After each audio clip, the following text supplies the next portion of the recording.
Okay, so maybe I'm broadcasting voice now. Is that better? Okay, so I'm going to try and get Alan back with a bit of luck. Um, and hello, you can hear me, can you? That's good. Sorry, I just had a blue screen, which is less helpful. Okay, maybe people can hopefully hear you now as well. I've put voice meter back on. Um, And yeah, and actually the sounds come back on the stream. So yeah, yeah, um, that's cool. I Sorry, think you was were that? talking about working process, and you Yeah, go for it. literally got halfway through. You got halfway through talking about how we were. You know, I was going off and composing music based on things that you Yeah, had. So yeah, no, essentially, I mean, we did gradually get that to work. I was a bit too precise to start with, and then gradually we sort of, we sort of kind of got that going, as it were, yeah. and that was fine. So Yeah, I mean, I think it's you've got kind of a you've got sort of a background in, your expertise is sort of in, I suppose, kind of film and stuff and film mm, scoring. So I think there was a point for you where with that you were sort of scoring music according to how I'd maybe done like a rough edit of a scene. yeah, Um, absolutely, yeah, and actually, with what one of the things that I've kind of discovered and learned with sort of doing audio drama over time is that you that actually, I mean, this is still true for film. Don't get me wrong, it's still true for film. But mm, actually, then once you've got the music in the scene, it kind of feeds back on itself and completely changes the timing of the scene. So actually, a lot of stuff that you'd scored to fit, then when I re-edited the scene, kind of no longer fit in the way that you'd scored it, yeah, and things yeah, would be changed. yeah. So yeah, later down the line, a lot of the stuff that you were producing was actually just sort of these fantastic sort of flavour tracks, which just gave me loads of different options. I mean, there were some And bits. I mean, So carry on. I was going to say that's kind of the point, isn't it? Really, that was our working process, and I think we both needed to learn that because sometimes you'd give me sort of very general sort of ideas, and I'd kind of go, and then obviously you'd get a bit more specific about what you were trying to get, and maybe give me a bit of a rough cut, and then I'd go, oh, right, okay, well, what about and gradually it got quite infused because as I got more and more of the series, I was able to just kind of just write a collection of bits. And of course, I was writing stuff, for the other audiobooks as well. So, you ended up with a collection of songs, or a collection of tunes that you could, pick what you wanted from. And at the same time, a lot of those you got the sort of pre-edited versions. So you had little cut sections, which meant you could, not necessarily piece, but you could have the bass line, which, for example, that I think probably the best example there, and hate to bring it up, but evasion gets used all the time with, whenever we're on a sort of stressful combat, space encounter, that bass is great. So, Yeah, of course that, and that's I've something got you. three different versions of that as well. Yeah, yeah. There's three full and versions. there's Yeah. and then the funny thing is, as well as being three different versions, there are actually three completely different versions.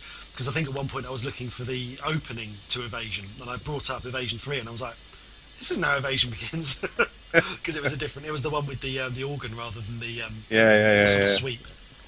Yeah. No, I mean, it's obviously it's got it basically. Well, I had a suite of that bass line, and there were three variations on that suite of that bass line, and I basically went right. Okay, well, I've written one piece using that, and then okay, I'll write a second piece using the second one and the first one, and then I wrote a third piece using the third one, the second one, and the first one. Yeah, yeah. So yeah, so I mean, that obviously that sort of was the process. Now, hopefully, I've now got it out of my system, and I can write something else.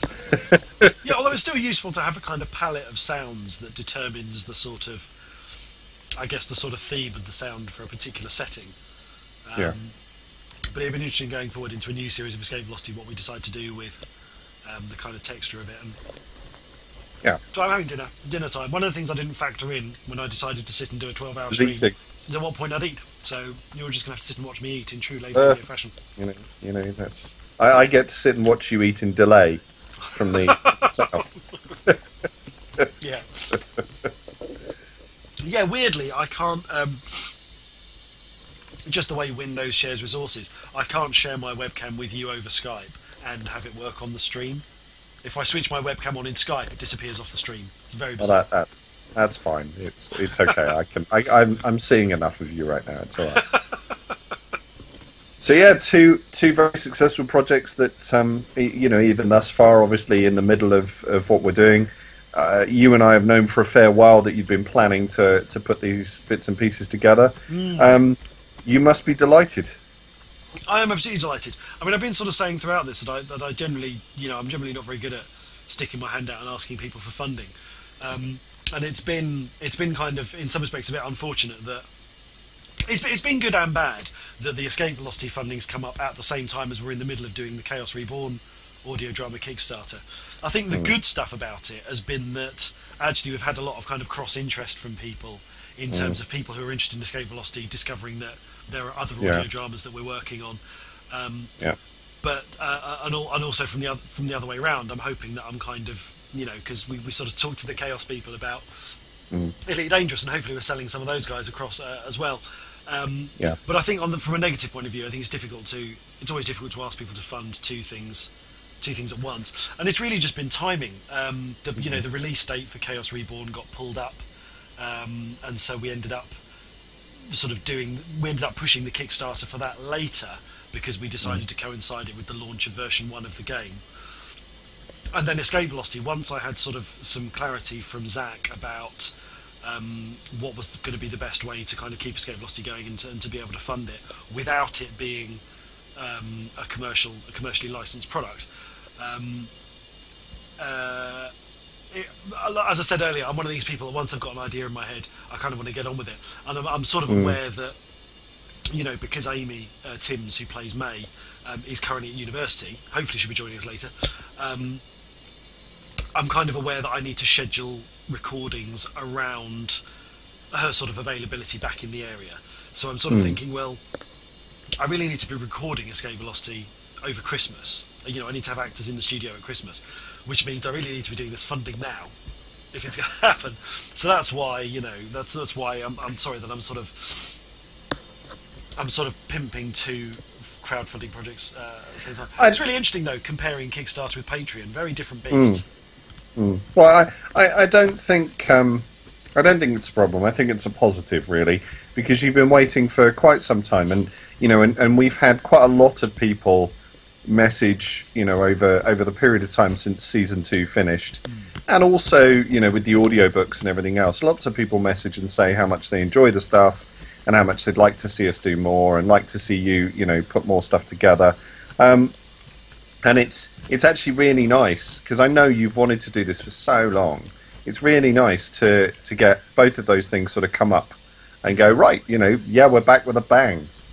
You know, we're not just back with one project, we're back with two, which I think is, you know, is great, and more power to it. I think, you know, we'll kind of see how things run, and you know, the new working process of putting all the bits and pieces together, and you know, and stuff will be really, really interesting. I'm hoping I've got a little surprise for you, but awesome. I will keep that one under wraps for now. It's going to take a few weeks to sort out. But if you're recording around sort of Christmas, then I may have a little surprise for you after Christmas to hopefully get you some more listeners. Oh, fantastic! Brilliant. So yeah, I'm also enjoying having somebody else talking on the stream, because of course, as long as you're talking, I get to eat. So this is. Oh no, good. That's fine. So I mean, other things we could kind of suggest is Dave has brilliantly put up the link to the making of documentary that we did. Now, we did that for Nine Worlds back in summer 2014. It's about 40 minutes worth of just are really about how we made things. But you're really close to the mic eating that, you know. Let me mute myself while I eat. So yeah, and that's, you know, that was quite interesting in terms of, you know, the working process, and you talking about the ways in which you built your studio and how the sound properties of carpet and such like, which was all good fun. And I, you know, it really, I mean, it's quite nice to be sitting here in late 2015 thinking that we kind of started this early 2013. We're still at it, and you know, it's quite successful and people quite like it, which is lovely. So yeah, so you know, it'd be really good to get some more bits and pieces into what we're doing. That's really cool. So if you want, I've got a few bits to finish off. So what I'm going to talk about next, well, where we are in the schedule.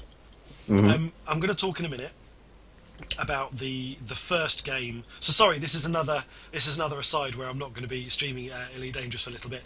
And apologies that the Chaos Reborn section ended up being a little bit later than originally planned. So it seems like I've only just been talking about a different game.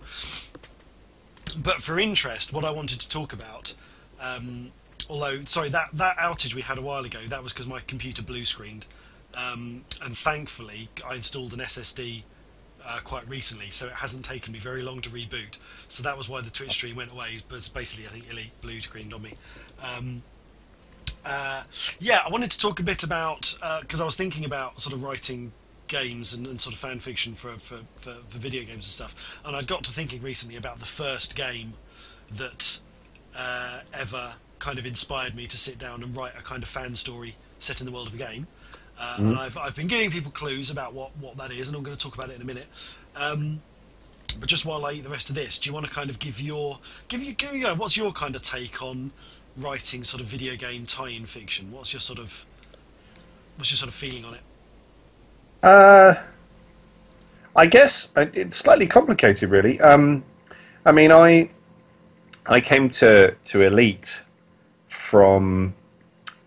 Yeah, Elite Dangerous and Elite Dangerous, the Kickstarter project, from my New Media and Current Trends class, which is a module I run for my level 6 filmmakers.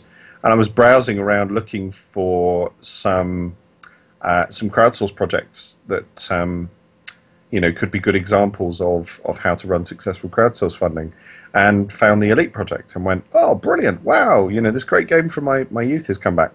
And of course, then and I've talked about it a few times in terms of the way in which I then got involved. But we also, in that module, we also talk about fan fiction, and we talk about why people get involved with fan fiction and how they produce it. And I'd kind of always thought that it was a bit of a dead end, because if you're producing stuff that is about the characters that you really like, that are in an existing franchise. So you're doing a spin-off Harry Potter story, you're doing a spin-off Star Trek story, and those bits and pieces. There's actually not very, because you can't really directly get a return related to the amount of effort you're putting in. So there is always that. Did I start some music? Did you start some music? Ignore me. So you can't get a okay. You can't get a return based on what you put in, and but actually there's all sorts of because that's a very binary way of looking at fan fiction, and there's actually all sorts of different layers related to it, and Patreon provides one of those layers. Because it's obviously not direct funding in the way in which it works, and also, you still see different fan fiction pieces that are incredible in terms of the way in which they demonstrate dedication, and people then go on to do other amazing creative projects. The one I think of, that's incredible, that always makes me go, wow, those people are amazing, is Imps the Relentless, which is the Star Wars, and I mean, people have been waiting now for nearly a decade for part 3. You know, and I know I check the website every couple of weeks. So yeah, I mean, fan fiction's got it's still a tricky thing because you know, the ownership, the rights, the this, that, and the other. But I think where it works with a franchise that is generous, and also where it works when people who are involved in the official stuff recognize how good somebody who's, you know, just producing content is, then you start to really see it fly. I think the people owning the franchises some of them still don't get it. You know, they don't get it properly, and we still come up against those kind of barriers at times. Julian is utterly amazing in that regard, fantastic. And actually some of the ways in which Chaos Reborn is going to develop further, with your audio, the books that are being worked on, the other stuff that's being worked on, it's going to, you know, it's going to be amazing. But yeah, you know, I mean, you see some incredible projects, and you'd like to see the people who are creating that creativity rewarded. Fangs is an amazing example. Yeah. I think Fangs is tremendous. It's brilliant. I mean, it's not just the artwork. The artwork's awesome, but the writing's really good. You know, and that's this is what I was saying when Fangs first appeared, was that it's not just because anyone could have the idea of saying, well, let's do some screen grabs from Really Dangerous and sort of, you know, stylize them and put some dialogue with them.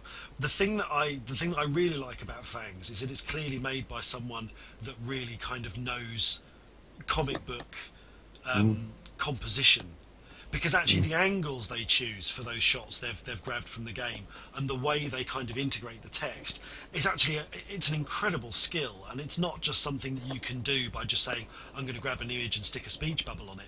It's brilliant. Yeah, no, absolutely. I you know, I'm hoping eventually you're going to do some crossover, some EV Fangs stuff. I think you know. We're saying it here first. Yeah, I was saying earlier though, because, you know, I'd really like to do kind of more visual stuff for Escape Velocity. I've not necessarily thought about, you know, kind of video or comic or anything like that. But the point being that, I mean, you know this. A lot of stuff to do with Escape Velocity is all me. In terms of, you know, I write it and I'm in it and I direct it and I edit it, and I've not really got,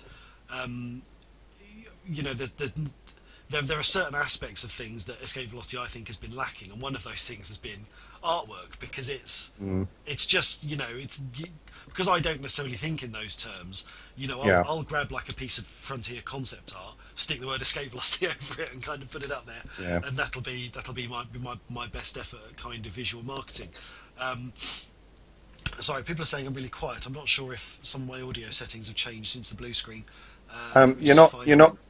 You're not quiet to me on Skype, so. Okay, that's interesting.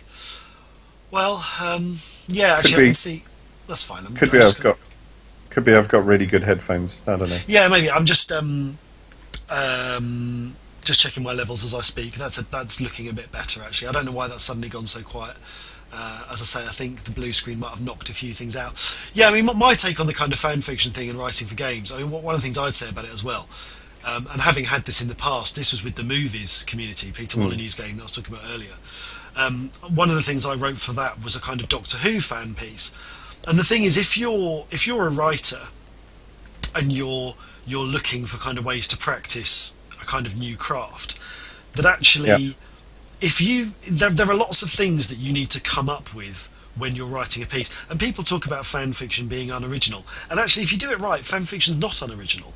Because what you do is, if you're setting something that's already had a certain amount of groundwork done, if you've got, say, the world already established and the rules of that world already established, actually what you can do as a writer is you can focus on practicing writing character.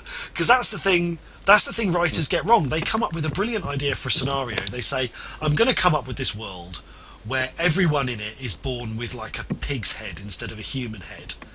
And that's going to be the rules in this world, and everything's based on stuff that pigs like, right?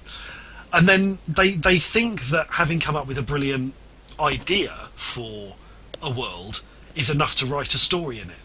And it's not, because if you've got an excellent plot and you've actually got these very wooden characters kind of going around and interacting in it. I was commenting on some. There was an article that was posted. It was to do with audio drama, and this person was saying about, it was one of these things of, here's my tips for writing an audio drama, and they'd said that you need to focus on your character development scenes in like episodes 1 and 2, because by the time the meat of your drama and plot kicks in, everything kind of goes wild and you haven't got time to have quiet character scenes between two characters with character development. And I was like, no, that's completely wrong. If you've got a scenario where your plot has got so out of hand, you can't continue to develop your characters and give them important moments, your storyline is probably out of your hands. But sorry, I'm going off on a tangent there. But what I'm saying is that one of the things that fan fiction is great for is it takes away one of the things that you need to think about in order to make your storyline or your script or whatever believable, and it gives you a framework. So when I came to the movies and I did a Doctor Who short, the thing that was great about Doctor Who is it gave me a kind of scenario and a setting which I was personally very familiar with. I kind of understood the rules of Doctor Who, and I understood what made a good Doctor Who episode, and it meant that I could focus on learning to do the things that I needed to create. I didn't have to create everything. I could focus on the things that actually I was bringing to the story, and you know, for me as a writer, I found that a really helpful learning exercise. And with that in mind, I'm going to talk about this. So this is the first game that actually inspired me.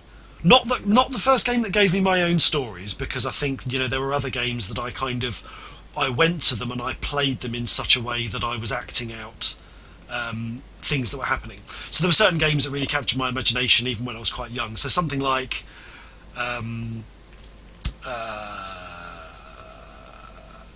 Jetpack. I remember playing Jetpack on the Spectrum, and kind of as I was playing it, I was kind of in my head imagining this narrative about why this guy was on this planet and needing to kind of put his ship back together and refuel it. You're looking a bit blank there, Alan. I'm not sure if you ever played Jetpack. No. But it was a game a bit like Moonlander, where you were sort of thrusting your rocket pack against gravity, and you would pick up bits of your ship and drop them. But anyway, this particular game I'm going to talk about, this was the first time I got out a notebook and I started writing fiction that was inspired by the game world that I'd inhabited. Now I'm going to give you guys some clues. There were a few things that kind of all happened at once. They all came together at once. This is a still from Tron. I was a huge fan of Tron when I was growing up, and I loved the idea of characters kind of going inside a computer, because having grown up with computers, you know, you do sort of have this idea about what's going on inside it. And then the other thing that came up that I was a big fan of was the movie Inner Space. Now, I'm sure most of you have seen Inner Space, but just to clarify, this is a remake of the 1960s classic Fantastic Voyage, and it features a test pilot who is put inside a submarine and miniaturized and stuck inside a person. This guy ends up traveling around, this guy sort of inside. And those two things were kind of huge influences on me in terms of fiction growing up. And then this game came along for the Amiga. Oops.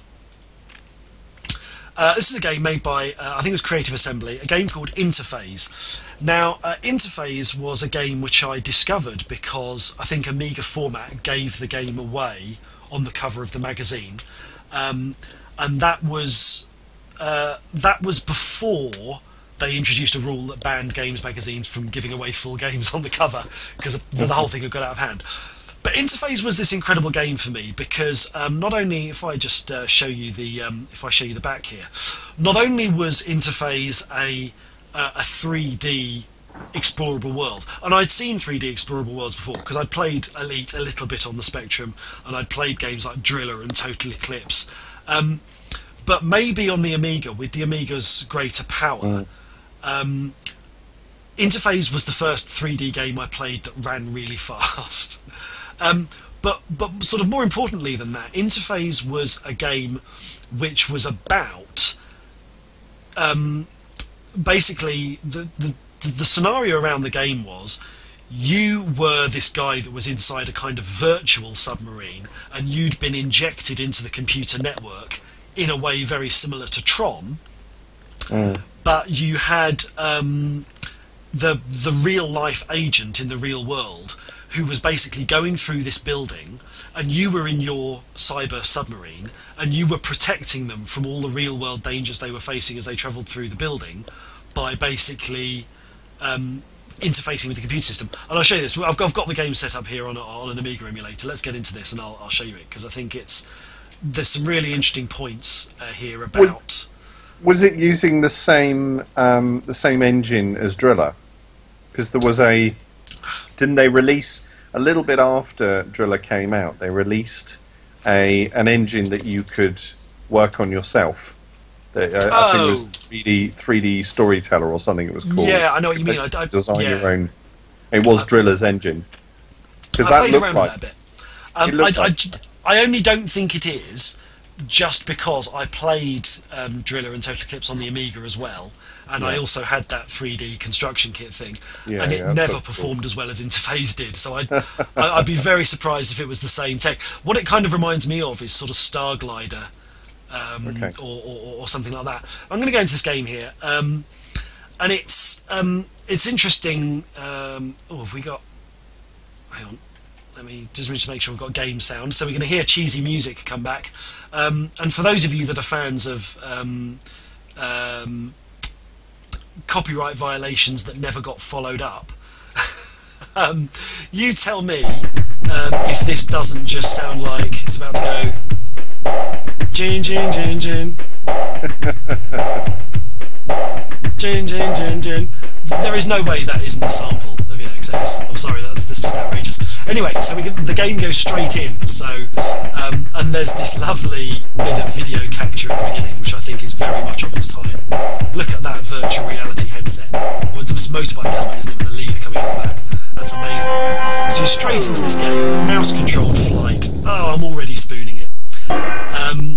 So this is, for someone who loved Tron growing up, being thrown into the game at this point, this being the kind of virtual entry into the computer, is a brilliant way to kind of introduce you into it. And there's no kind of preamble of sort of, in some respects, the structure of the storytelling is really interesting, because you're stuck into a situation where you're thrown into the computer, and you're suddenly you'll see when we come in, you're getting messages from this person in the real world. And because it came with a magazine, I didn't have any instructions, so we had to kind of figure this stuff out for ourselves.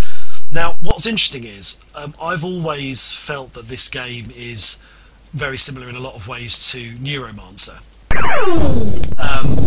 Because of this aspect of... Because Neuromancer was a book I read around about the same time, and there's aspects of travelling inside the computer. And for those of you that don't know, the term cyberspace was first coined by William Gibson. I think actually in Neuromancer, I think was the first book to kind of use it.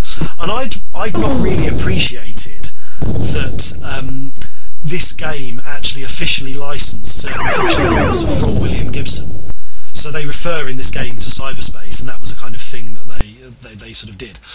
So this is you inside the computer. And if we just pick up this message, the person in the real world is communicating with you. So you look at this and you're like, this is an electrically sealed door, you'll have to open it for me. And you get this first time and you think, I don't know what you're talking about. And then you click on map, and it opens what looks like a blueprint schematic of a building. And this is where it becomes incredible, because you can kind of zoom in, and there's this clue here, and you think, what's that talking about? And you zoom in and it's like, oh, okay, the more I kind of look at I need to keep an eye out for details here. This is really interesting. So if I just right click, so this little green triangle, this is the person in the real world, and there is a bit of backstory in this game, which I discovered years down the line. Basically, this person is trying to infiltrate a skyscraper, and you are travelling inside the computer, protecting them from kind of all kinds of dangers, and you are basically their lifeline. So it's actually, Alan, thinking about it in terms of writing, it's really interesting, because there's been a lot of films recently where this idea of someone being in one location and another person going into danger and kind of being guided. I mean, that's Mission Impossible Ghost Protocol right there. You know, he's going in and doing the dangerous stuff, and Simon Pegg is sitting on the laptop kind of protecting him. And it's actually now, it's a pretty common story concept. I was having this discussion actually week, and some of my students actually brought up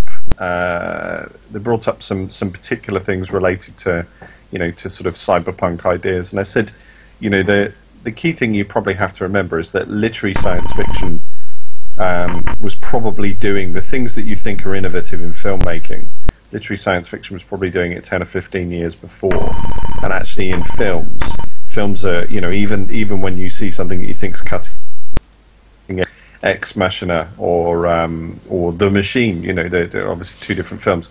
But when you see something that's cutting edge, they're probably 10 or 15 years behind, you know, in that way.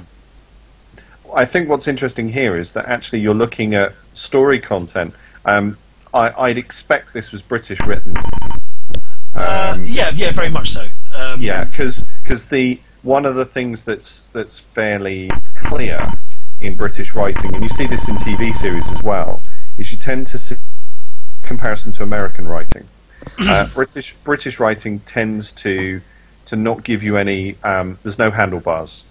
There's no safety. You know, there's no safety wheels.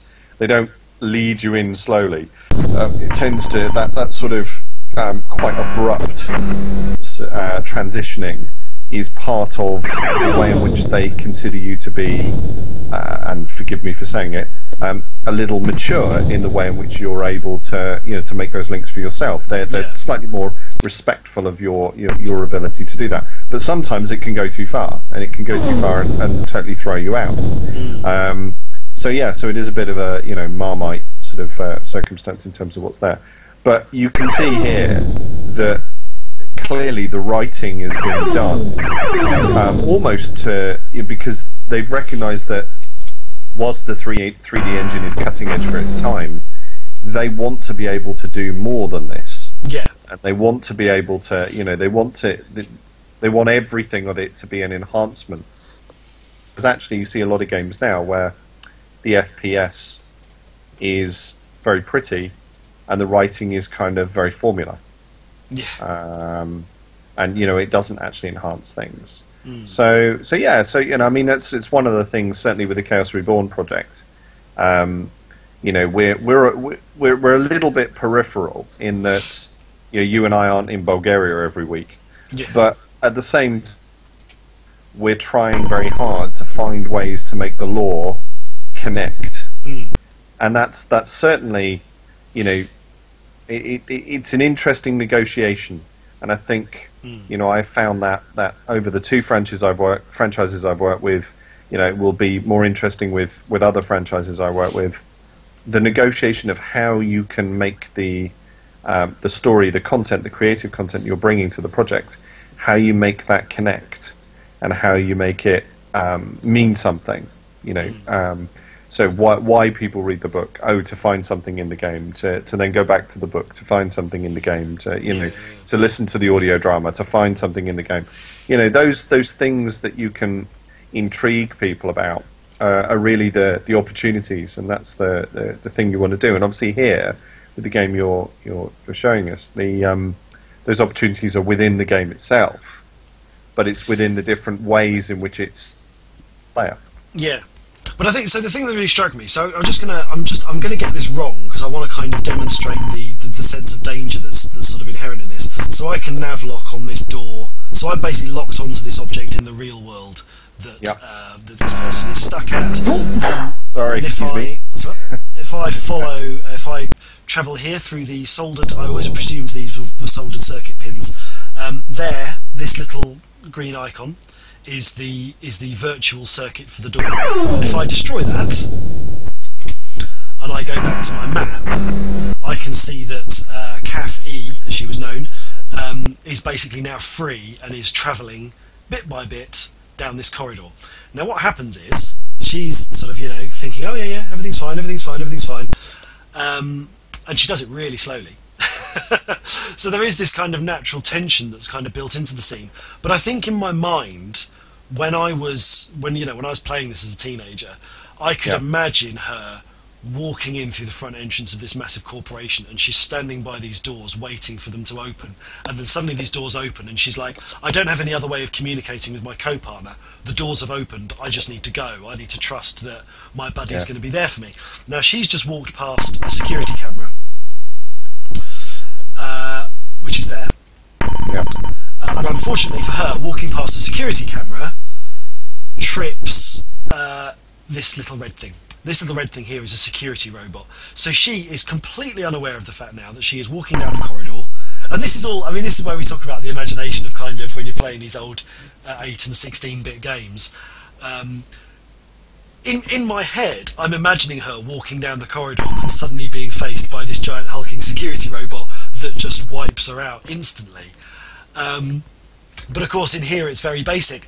But actually what this then creates is this huge sense of danger in terms of the fiction, because not only are you flying around in your kind of virtual submarine and you're getting kind of attacked by electronic countermeasures, but you've got this person in the real world that you're... This was really the first time I played one of these kind of games where you have to guide a sort of helpless NPC through an environment. Now, if we think about this in terms of, because sorry if you've just joined us, we are talking about Interphase, and this is the first video game that actually inspired me to sit and write fiction based on a computer game.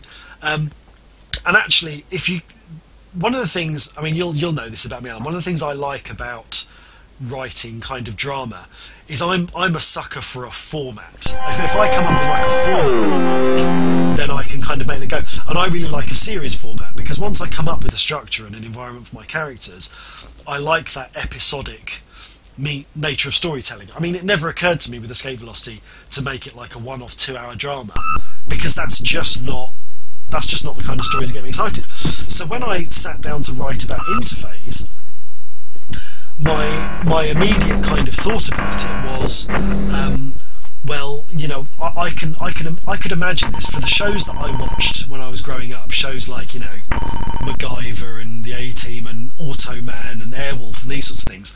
I could imagine a series format which was about this guy who travels inside the computer, who helps this woman in the real world kind of break into buildings and go on heists. And the fact that this game was just one of those storylines, for me, and this is the thing that's interesting, is that the game was a starting point. It wasn't you know, to me, the story of this game, whether you completed the game or whether you failed the game, as far as I was concerned, the story wasn't over. And actually, there was a format here about these two people that run around and kind of fight crime and do all the other sorts of things you might imagine. And I think that's what, because one of the things I wanted to cover in kind of talking about this is there are some games that I think make for awesome fan fiction and tie-in fiction, and there are other games that I think actually don't really leave an awful lot of room for kind of other stories. Yeah, for me, I think it was Strike Force Harrier or something like that. I think for the Acorn, that actually it was my friend that played it, and I would kind of man the scanner and what have you. And it was, you know, but the point being was that, you know, when you're in a sim environment, you're thinking about who the pilot is and what they're doing and so on and so forth. Yeah, Elite, obviously, the Dark Wheel was a significant influence to many people because of the fact that, just because it existed, you know, just because by the book it suggested that there was more to the world than, you know, than just this sort of plain sandbox interface, and that there were more people out there, and the little hints that were in the manual and stuff. And we've seen things that kind of try and play those kind of cards, and some things that don't. And I'm kind of, you know, I'm excited for any kind of fiction that we can get involved in, where we have the flexibility with the people who own the franchise to explore things like that. And certainly, you know, with Chaos Reborn, that is the one of the very exciting things. There will be, as more official fictions. I'm just going to interrupt for a moment, just because this is happening. So one of the things I've done in this game, if you've noticed, I left the second security camera on. And this is because I remember playing this game. There's a lot of trial and error with this game. If you don't switch on, if you turn the second security camera off, the robot never moves, and your partner who's trying to find her way through this building just blunders straight into the security depot and walks into the robot. So that's another thing I think about, I'm just in terms of highlighting stuff in this game. Sure. There's a level of tension there because you still have to activate the security the robot, and you can imagine this scene again where this character is walking down a corridor and they just miss this robot kind of going past them in another direction because you've been terribly clever and you've redirected the robot to somewhere else. And this is where I think the influence of something like William Gibson's Neuromancer can't be underestimated, because there's a scene in that book where the guy in the real world is being chased by all these devices that are being activated from within the computer. Carry on. I was going to say, this is what I was saying about Chaos Reborn. This is where the opportunity is for us to have those kind of fictional links and to sort of play around the transitioning between different stuff. And I mean, we'll see. You and I'll probably surf around looking for other things that we can sort of get involved in at some later point. And I think that's one of the the things we're noticing. One of the things that we want from the franchise. We want to be able to sort of enhance it. Going to Gibson, talking about Gibson, actually the modern sort of equivalent of that, and something that you'd probably be very interested in related to this is Hannu Rajinami. If you looked at the Quantum Thief trilogy, which I reviewed recently, I reviewed the third book for SF Book. If you look at the trilogy, it's an amazing trilogy, and it's clearly very, very influenced by Neuromancer, but it blurs between virtual reality and reality. And it has sort of it's playing sort of gamer cards and computer programming cards as essentially as magical power, or as environment affecting power in the same way on a solar system style sort of scale. But you could clearly see that he was Hannu was attempting to translate a world that would be our future, and to have people talk about that world as if they were completely natural with it. So of course we find it really hard to sort of understand. I think that would translate into an amazing game. The Quantum Thief ideas they are so far, but that's the thing, is that's sort of cutting edge populist science fiction that's in book form, and you're not seeing that connection so much with computer games, because we have much more of a linear structure. We have solve puzzle, get cutscene reward, solve puzzle, get cutscene reward, which is a bit of a shame, really. It's not really.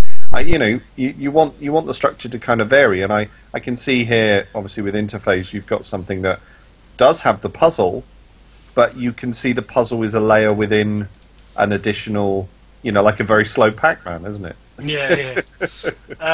So I just realised people are talking about me being quiet. I'm just going to try something here. I think because I had a blue screen. Can you hear me better now? I think since I had a blue screen, I think Windows has reset my audio priorities, and I think that actually I'm talking into the wrong mic, basically. Windows has done something horrible to me. Let me just figure out. Let me find my OBSing diagram. I've realised something I've forgotten to do today, and actually the Patreon has gone so well, I'd completely forgotten about it. I was going to auction off my Escape Velocity scripts, and I've forgotten to do it. So if anybody really wants me to do an auction of Escape Velocity scripts, I will still do it. I have them here, and I just forgot all about it. And that was going to be because I didn't think the Patreon would get as far as it did today, and I wanted to kind of use those scripts as a way of kind of jump-starting the process. But if people would like to do that, I'm more than happy. So let me just... So now I should be back to my kind of nice microphone. So hopefully you can all hear me properly, and things are a bit better. Although I should probably reset the volume on it because I'd amped it all up because everyone was saying I was very quiet. Is that, just give me some feedback. So the level it's at now, is that a nice kind of comfortable level? It's okay by me. They're not going to know for a couple of seconds, are they? Do you know what's really funny? What's really funny is now I've actually switched my mic to the other one. For some reason, you're now louder to me, which is not what that's just bizarre. Well. But yeah, so in terms of kind of inspiring writing, I just think, I think that Interface created what was, I mean, it's all looks, everyone's, kind of looking at this and it all looks very basic, but actually, this was 1989 that Interface came out, and actually this was pretty, cutting edge at the time. It was certainly, as I say, it was certainly one of the fastest 3D games I'd ever encountered. Certainly looks very smooth, very smooth. Yeah, and I'm only emulating a basic 500 here. This is only a basic Amiga 500. I can see sort of, I mean, I love Carrier Command. I've mentioned Carrier Command many times. Yeah. And of course, I can see the sort of similarity of design with some of the interface, some of the edge smoothing of the interface and what have you. Yeah, I mean, you've got a very, it's a very playable premise, and it's nice to see something that has that kind of complex premise. Yeah. I don't know. I mean, we can kind of sort of sit and be nostalgic and hark back to the glory days in terms of what we used to like, but at the same time, there's things you can take from this, and you can see there are some modern inheritors of these kind of things. It's not all doom and gloom. BioShock.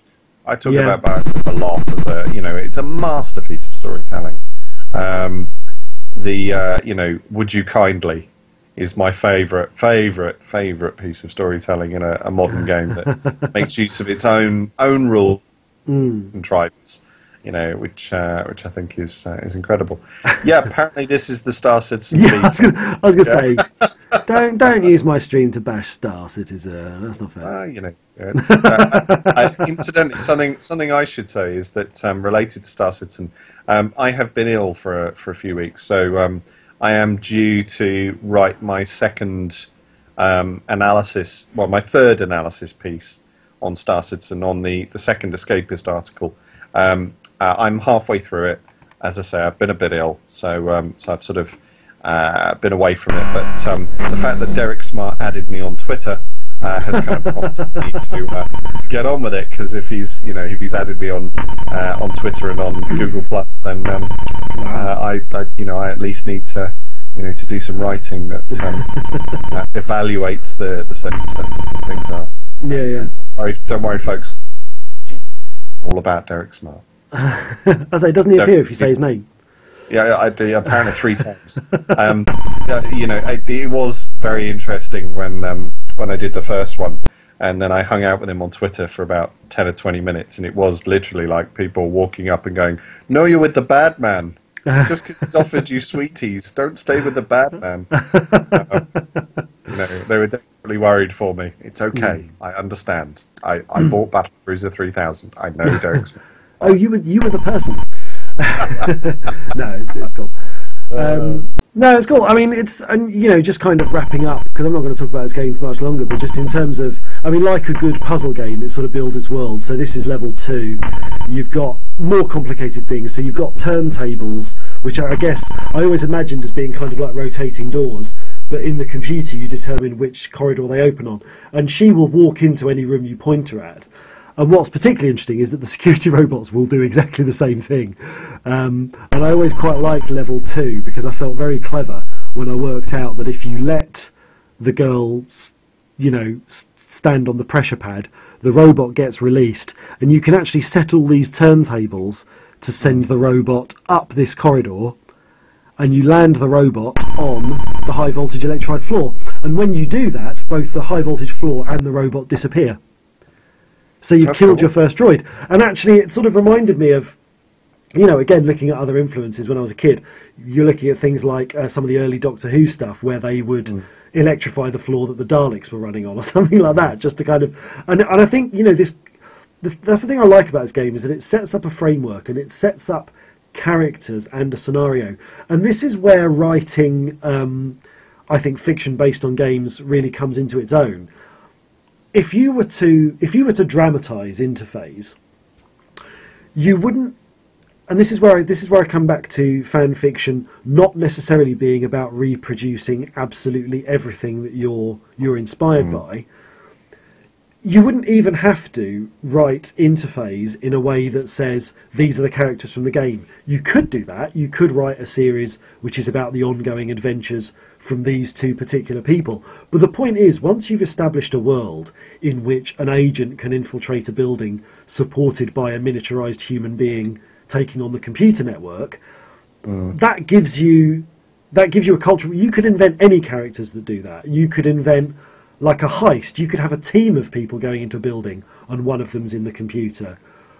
Or you could have, you know, in terms of storylines, you could have one person who's gone into the computer and for some reason they're lost.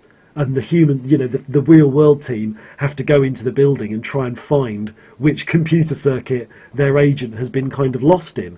And actually, when you start thinking about, and it's, what's amazing is that I think this game was the first game that was not too prescriptive in its own plot and created a world which gave me room to play around. And you know, allowed me to kind of set my own storylines. And of course, it was only a couple of years after I played this that, you know, Frontier kind of came into my life, and then bang, that was it. Yeah. I mean, I was going to say that, you know, this was the first game for you. There are, you know, obviously the different ones as well. But one of the things when we were going through the development for Elite Dangerous, I got into a conversation with somebody when I was sort of extolling some of the virtues of layered narrative, and I was talking about sort of ways in which you can, you know, invent sort of immersive qualities by layering different narratives in, like having, you know, bars on space stations and little games for people to play, and, you know, and stuff. And we got into the basic concept of why you add in transmedia layers. And this person sort of turned and said, well, no, I don't imagine anything in games. And that to me was the worst thing. You know, the idea that people expect, or that, and you know, and I'm not being anti here. I'm not saying that person's a terrible person in any way, shape, or form. But just the idea, the principle of somebody expecting that everything would be delivered for them, that their imagination had no place, and that actually all they had to do was press some buttons and watch the screen. Do you see what I mean? You know, they weren't engaging with they weren't using their imagination to engage or to think beyond what they were seeing on the screen, using what they were seeing on the screen as a trigger for the narrative. You know, for me, that was the worst thing. You know, that was horrible. And I felt that a little bit. You know, I played Guild Wars for a while. When I played Guild Wars for a while, there was a lot of running around different places. And while you're doing that, you know, actually, I was sort of thinking about, who is this guy? Where does he go? You know, how can we make this more like a person going to places, doing stuff, and thinking about the new, you know, or the nuances of, you know, of their life by comparison to everything else. And that's kind of, you know, ultimately when you see that an awful lot of media these days is sort of looking towards your time investment, through getting your time investment, thereby getting your financial investment. That immersive quality, by having things in there that create that immersion, is the thing that encourages people to be, you know, in the game. This is, you know, I've talked a little bit about APIs before now. You know, when APIs, third-party APIs are introduced to particular games, you know, I like to see those things in the game. You know, where they can be a substitute for being in the game at all, that's fine. You know, like I think Fallout Shelter is a really, really good example of something where you know, essentially where a developer has thought, while these people are not playing our main game, let's make a game out of something else that keeps them interested in the brand. You know, I think that's very clever. So I mean, there's lots of ways in which these things can kind of go, but I do think it's sad when people are not encouraged to imagine narrative through games, because we do it in books. Films tend to be more prescriptive to us because you go for the 2 hours, you sit back and you let them dictate the story to you.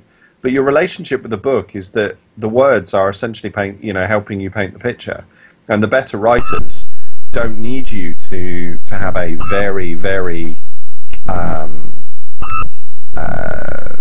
a very dictated picture. You know what I mean? You know, actually, that your tree on the hill is different to my tree on the hill. You know? That I think is fine, and I think it would be lovely to see more of that kind of, because here, you know, you're in the map as things are, as I can see, because I'm on the Twitch, so I'm kind of looking at it in that little bit of delay. But you're in the map. The map requires you to imagine, doesn't it? It's just symbols. You know, it needs you to kind of picture that scene in more detail for yourself, and I think that's really, really important. Yeah, and it's interesting as well because someone came. You've got some comments asking for. I think Enshiv is asking for you to remove the game sound. Oh, okay. Is it a bit piercing? Is it? Yeah, I think he's desperate to listen to your dulcet tones. Yeah, but it's interesting. It's interesting that someone came in and sort of when they first saw this, they said, "Oh wow, is that corporation?" And actually, this in some respects is an interesting point about what we're talking about how much content is in a game. Because the thing with corporation was, I don't know if you ever played that, Alan. No, I didn't. So that was a game which was another 3D thing.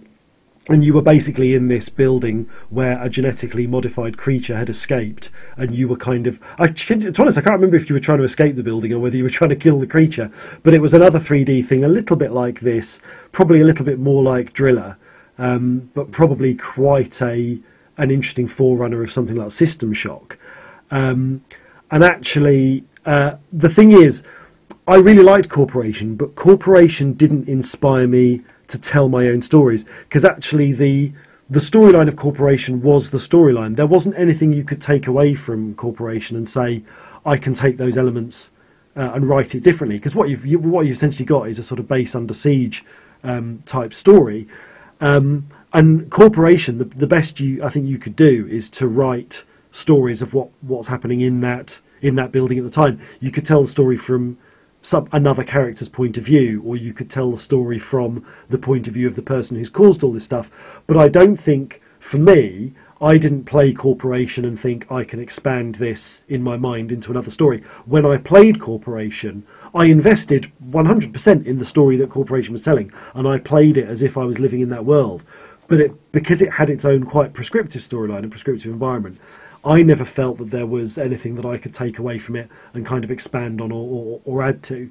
Whereas I think Interface, I think, like I say, it's quite the scenario that it sets up is not unique. It's not a one-off. This particular job they're doing against this corporation, that's fine, but there are other things going on elsewhere. But you know, and that's where it's a very fine line sometimes with games between which ones will actually make a good, you know, kind of fiction adaptation and which ones won't. Sometimes you can't even tell until you get your hands on the thing. I mean, people have heard me talk a lot about Invisible Ink. I absolutely love Invisible Ink. I don't necessarily think there's been nothing when I've been playing it that I've sort of really thought, oh well, there's kind of peripheral stories here on the side that I could go away and add to. I mean, maybe there is. It's a fabulous world that they've created, but I sort of feel like the experience of playing it is quite complete. Whereas something else, like the original, like Syndicate on the Amiga, that was another game that kind of inspired me with its world. Yes, there was an overarching storyline to the game, but actually there was enough movement within that, and there was enough different stuff going on as you travelled around from country to country and took these cybernetically enhanced agents with you. You can imagine additional stories happening throughout the course of that journey. And it's a bit like, you know, I kind of talk about Big Finish because I'm huge fans of what they do. And what they've done with Doctor Who is really interesting because instead of trying to modify the stories that are there, what Big Finish do is they say, at the end of this episode, the Doctor disappears in his TARDIS, and at the beginning of this episode, he appears in a new place in his TARDIS. He could have been anywhere between those two shows. And actually, we can slot stories into there and provide some context and say, when the Doctor was travelling between this place and this place, he went and did this. And I think that, for me, that's what it is. It's about having a space in the fiction of the game for there to be things to expand, there be their own stories that kind of grow and make the game world seem more populous. That's one of the things we're trying to do with Chaos Reborn, is to look at some of these things that at the moment you only see from a sort of top map view and say, what's going on in this town? You've got a settlement of elves living within like a stone's throw from like a vampire castle. How does that work? No, absolutely. And I think, I mean, and I'm going to respond a little bit to Commander Git on the Twitch stream here, so that I sort of incorporate what you're saying and also, our current situation. And I'm also I'm going to nibble at the hand that feeds us a little bit, so excuse me for that. So apologies as things go. Essentially, with Chaos Reborn, we're very lucky that the game transmits or translates a particular aspect of the wizard's life. And so we are able to then look at the rest of the wizard's life, and we're able to start thinking, around the outsides of it. And one of the key questions that we looked at straight away from the get-go was, when you summon a creature, what's the experience for the creature? Does the creature exist beforehand? Do they have a life? Do they not? Are they, completely, created there and then? Are they sentient? Do they want to work for you? Do they not want to work for you? Blah, blah, blah, blah, blah. So, incredibly interesting thing to explore. And then there's all sorts of other things. Where does the wizard come from? How did the wizard get there? And Julian wrote, in Lords of Chaos, he wrote this one page of instruction manual that I took apart. And with Elite Dangerous, I basically took apart all the manuals for all the games and all the other published material. But with Chaos Reborn, I had one page to work off. But it was so densely written that it took me ages to extract all the concepts and then sort of start to dramatize them. Now, so Chaos Reborn, the summary there is that Chaos Reborn is quite simple for us to find our space. With Elite Dangerous, it's more difficult. And Commander Git's talked about here how the graphic fidelity has changed the way in which you're imagining. So yes, it does. When I was imagining, I wasn't necessarily thinking about the graphic fidelity, but I was imagining in the spaces. So when I played Elite, I had this silly sort of imagination that the other ships I encountered could be other players, because other people did actually have the game, and maybe the power network, transmitted some sort of amazing MMO before MMOs, existed, and so on and so forth. So I entirely was filling in those spaces, and I was thinking about the generation ships, and I was thinking about the other stuff. The problem with the current Elite Dangerous, and because I was reading some of the forums today, particularly about Galnet, and saying how Galnet is bland, and the problem is the interlinking. It's how you manage to create the information, how you bring the information so that it has game effect, and so the game effect translates to the information. So it is the transition. It's something about ergotics, because ergotic literature was a concept by Espen J. Arseth, who's a theorist he wrote a book called Cybertext in 1999. And he talks about ergotics, or ergotic literature, as being literature that's not trivial to understand. So when you read a piece of paper, it's trivial. It's easy, it's accessible. But if that's written in mirror writing, you have to put it in a mirror to look at it to get the message. You've had to make more than trivial effort. Now, when you start to look at transitioning between game narrative to fiction narrative to audio drama narrative to movie narrative, you have an opportunity to weave links, and particularly if you're engaging the reader on all these different levels, you've got these opportunities to weave these links. Rather than seeing them as a challenge, you have to embed that linking. And this is where I think at the moment Elite Dangerous misses a trick. And the reason Galnet comes across as bland, the reason the sort of the story elements that are are being translated in the game at the moment, that are being translated through the news and stuff, it doesn't feel affected. It doesn't feel like it means anything to you. It feels like you could dip in, you could dip out. And similarly with Power Play, it feels like you dip in, you could dip out. Now, I'm not the greatest fan of Power Play, but the point being is that if you're given reason to hunt down clues, if you're given reason to to connect these narratives together, it absolutely enhances the experience. And there is some of that. You see hints of that in the current Elite Dangerous experience. The stuff with the artifact that took a photo of your ship in a line drawing was awesome, right? That's what we'd like to see Frontier doing. That's what we want to, those are the kind of tricks we want to see them playing around with. Now, I guess if you continue generating these sort of walls of reportage and text, you're creating a signal to noise ratio. So maybe that's helping. But yeah. So I kind of I want to see more of that investigative, and more of that puzzle and that that quiz.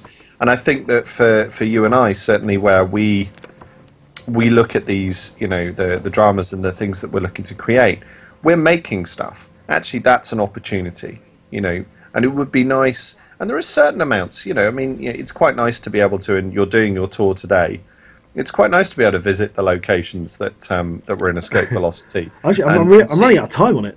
I was thinking, I'm not sure how long it's going to last, but actually, I've been doing it all day, and we've visited 2 locations. Well, but similarly with Lave Revolution, go to Quator Station, look at the the text dialogue for Quator Station, look at some of the stuff for Lave Station, the fact that that Warrenus is called Warrenus, and so on. That's really nice, but you can go further, and when you do go further, there are moments when we have when Frontier have asked us for articles, when some of that stuff has gone into the game, you suddenly see a reaction in the forums. Drew's stuff with where he was writing a certain sort of collecting articles, and then a group has sort of formed around some of the ideas of what he did. That's been tremendous. Similarly, I wrote a Walden article, and that got picked I missed up. that. There was a Walden article that got picked up, and suddenly there was a forum thread alive with they're setting up another plot line about this. And and that was lovely. And I'd love to be able to to sort of to offer more in that regard. And I know it's hard for them because, of course, we're not sat in the office. Trust is one thing, and also logistics is another. In that regard. So I get it. I get how hard that can be, and I get that that they're prioritizing all sorts of different things.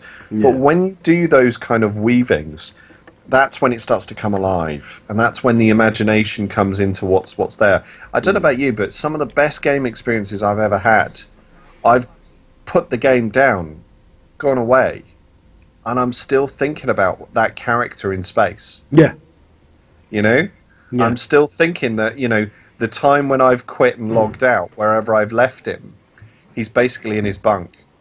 Do you know what I mean? You're kind of, and that's incredible. I read a really interesting article. I was a blogger. This girl was talking about Final Fantasy VII, and she was saying that Final Fantasy VII is her favourite game in the world. And she's deliberately never finished it because she didn't want to get to a point where those characters' story was over. And in her mind, as long as she didn't get to the end of their adventure, they were still out there travelling somewhere and doing stuff together and going to towns and meeting NPCs and all those things. Have you seen Pandemic Legacy? No. Right. So do you know the board game Pandemic? Yeah, vaguely. Yeah. Okay, vaguely I do. There's a new version called Pandemic Legacy. It's based off the same idea as Risk Legacy, which obviously is based off Risk. But the Legacy board games, what they do is they make you alter the game board. So you play Pandemic Legacy over a period of 12 months. And as you play it, you are handed sealed envelopes based on your decisions and your choices. You open the sealed envelopes, and then your game board is altered. You have to put stickers on it. You have to draw stuff on it. You have to pop out things, and so on and so forth.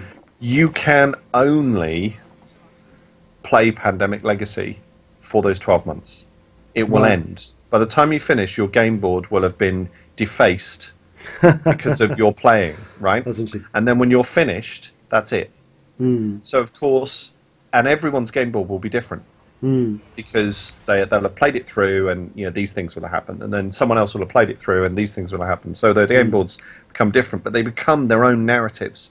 So people are buying, and this completely changes the consumer's relationship with the board game, because gone is the day of, if you're thinking about these legacy board games, gone is the day of Monopoly where your parents buy it and it sits in the cupboard for 20 years and you get it out once a year for Christmas. With Pandemic Legacy, you buy multiple copies. You buy a copy to play, and you think it's an amazing experience, and then you've always got one copy wrapped up in the corner of your room, as your special, souvenir copy that you've never, you know what I mean? Completely changes the engagement system. So yeah, just to respond to folks on the chat.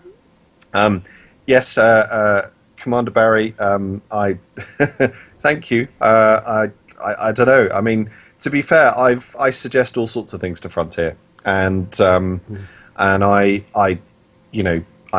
forever suggesting things. I've said that my door is open. If people say Elite to me and ask me to do some stuff, I'll do some stuff. At the moment, I think the last suggestion I made to them was I'll write up the history fiction from the game fiction guides and turn them into an ebook, and they can have it, and they can just release it on the website, because there seemed to be player demand for it. And I've kind of said that the fiction guides as they are, they're not really for players, but just a quick write-up, and and you could have your history story. And they've said if they're going to do it, they're going to do it. So, that's fair enough. That's their decision in terms of what they want to do. I think we we love this franchise so much, but at the same time, as fiction developers, as people who are trying, you trying to write audio drama, me trying to write books, and other bits and pieces, we want that opportunity to be able to link it and transition it and make it all fit together, and make it sort of boil, make it really, really intelligent and clever and tasty. Oh dear, I've gone into food metaphors. Okay, I'm going to bring Amy in because she's been waiting for. Do you want to stay for this, or do you want to drop out and I'll call her directly? I'll let you go. I'm going to sit on the chat a little bit and reply to a couple of things. But yeah, I'll let you and Amy chat. So good luck, and I hope the rest of the evening goes well. Thank you very much. Cheers. All right, take care. See ya. Bye. Okay, let me bring Amy in. Hopefully I'm not crashing into a sun or anything like that. Oh no, don't do that. Oh god. There you go. Hello, Amy. Hello. Hello, can you hear me? I can indeed. Excellent. I'm just going to have to modify my... I'm echoing a bit. Am I on speakers or something with you? You are playing out loud. Would you like me to put headphones in? If you have them and it doesn't ruin your spectacular look. Well, they match, so it's fine. Okay, give me a second. Yeah, no worries. Okay, is that better? That is much better. I can't hear myself anymore, which is always ideal. So let me just bring you in so that the lovely people can see you. How are you anyway? How is York treating you? Great, thank you. Still loving it, so that's good. Yeah, how are you? I'm good. So just to let you know, and actually as a recap for people who have joined the stream recently, today we're talking all about Escape Velocity, and we are celebrating all things Escape Velocity, and we are although I keep losing my link because my computer blue screen, and we are funding Escape Velocity through Patreon, and the good news is, the absolutely fantastic news is, we are already funded. In terms of making the series, which is fantastic, and I have to say the crowd today watching the Twitch have been absolutely brilliant, and just proving once again that the Elite Dangerous community is the best community in the world. We've got some people in chat saying hello, May. So you've got a lot of fans in tonight, and also I'm kind of running out of time on it. But I'm also, as we are talking, I'm flying around and doing a tour of some of the locations that we used in Escape Velocity and what they look like in game today. So I'm going to ask you the question that I've been asking kind of all the people who come. We had Liam and Rebecca on earlier. What's your kind of memory of recording Escape Velocity? Because it was a couple of years ago now since we really did any recording. Oh, gotcha. I remember finding it incredibly hard to stay silent while you're recording, like the pauses, and struggling to scream and having to repeat it like 30 times before finally get it right. But yeah, it was good. I enjoyed it. I did enjoy it. Yeah, and it was really, because I mean, I don't want to sound like an old man here, but in terms of, for me it was like a couple of years ago, and that's like, for me, that's the difference of like 35 to 37 or whatever. And it's not really such a big deal. But actually, in terms of you where you're at, I mean, a couple of years ago for you, or 3 years ago when we did the first Escape Velocity, you were kind of, when we got you involved in it for a start, I think you were still involved in the theatre youth group. I was, yeah. Yeah, and you weren't at college or anything. And that's why, I'm just putting this out there, that's why in chat, all you people that start going on about Thane and May having a baby, those are all the reasons why that's gross, okay? So I'm just going to put that there. But yeah, I mean, certainly in terms of the stuff that you'd done at the theatre, I mean, I think before we did Escape Velocity, I'd seen you do that thing where you were Scottish. What was that? Was that Boston Marriage? Yes. Yeah, oh, so that was kind of, because I sort of, since I've been doing audio drama and since I've been interested in audio drama, I'm always kind of a lookout now for people that are able to do and do interesting things with their voices. And that was, I think, the first show that I'd seen you in that I sort of thought, oh, actually, wow, there's quite a sort of a talent there. Well, I was going to say untapped resource, but that just makes you sound like this kind of machine that we sort of plug in and extract audio performances from. That is very far from the truth. But yeah, but I mean, it must be for you. Does it feel like quite a long time ago, or am I underestimating? Oh no, it feels like forever ago. Like when you were like, oh, think back to when you did it and how was it for you? I was like, oh my god, it's actually a hell of a long time ago. Yeah, sorry, people are pointing out to me that my ship in the game has almost completely run out of fuel, so I'm just going to pull up by the sun. Yes, Dr. Toxic, if you are nearby and have any fuel you can chuck my way, that'd be really handy, because that would be embarrassing. I've not been paying attention, I've just been jumping from system to system, merrily, minding, not even minding my way. Thankfully, this particular system is fuel scoopable. So what's your... Yeah, so other than... other than you saying, I mean, the kind of what was it like for you in terms of the theatre that you've done up to that point versus doing something that was completely an audio performance? I guess it's kind of hard having to get everything across via your voice instead of actions, and I guess because usually you'd be able to have props and things like that, whereas you kind of had to manipulate your voice to show your emotion rather than hiding your face while crying to get that across. Yeah. I quite often say to actors when they come in, because sometimes you get actors in the recording booth or whatever, and they're doing lots of physical stuff and they're moving their hands and they're really kind of acting. And I sort of sometimes try to say to them, don't waste loads of energy doing physical stuff. No one's going to see it. I mean, if it helps you kind of move your voice into place, then by all means do physical stuff, but don't kind of waste any acting on your features. Did you? We were talking earlier about Rebecca thinks it was you. Were you? Was it you that was struggling with Mila? Oh yeah, yeah. No, I'm never going to get that one down. Yeah, I think I was probably like 30 recordings of me getting it wrong. Yeah, it's brilliant because we'd do a take and then you'd say it perfectly between takes, and then we'd do the scene and it'd be like, oh no, you did it wrong again. Okay. Thank you very much, Dr. Toxic. Oh goodness me, hello. Sorry, I've got a ship in my view. So we are currently in flight to Semius. Do you remember Semius? Yes, another one I struggled to pronounce. So what's in terms of the kind of, you played May very well, and I do try and remember to pass on to you all the times people comment to me how brilliant you were in Escape Velocity. Well. I don't necessarily always remember, so I do apologise.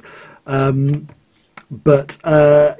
terms of your performance was brilliant, absolutely spot on.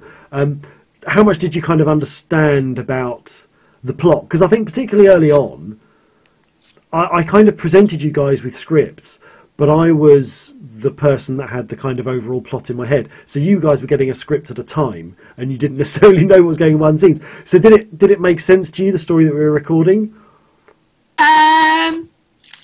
No.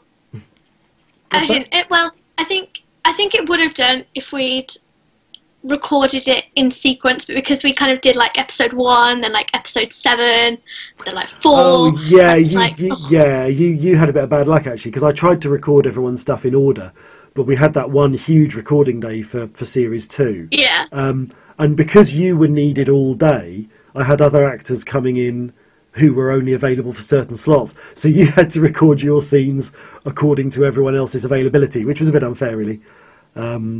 Yeah, so that day I had no idea what was going on. And then obviously it's not nice listening back to them and hearing your own voice at like 17.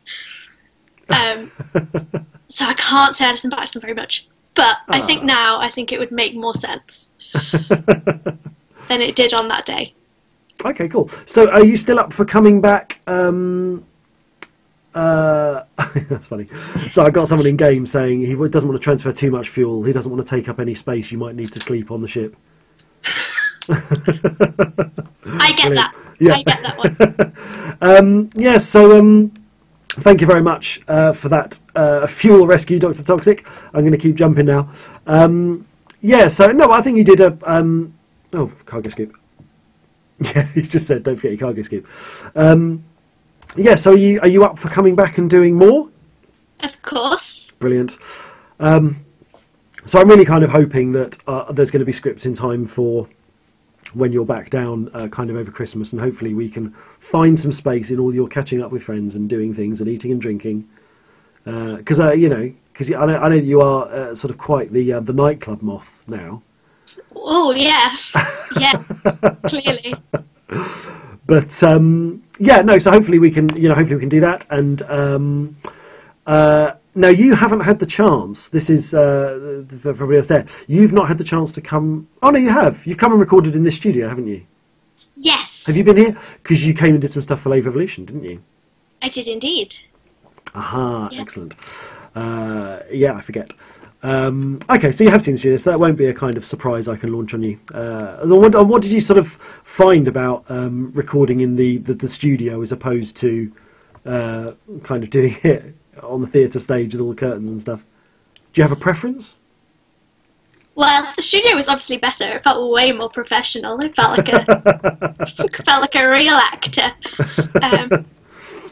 And then obviously like not having to like restart a recording every time somebody entered the auditorium was great.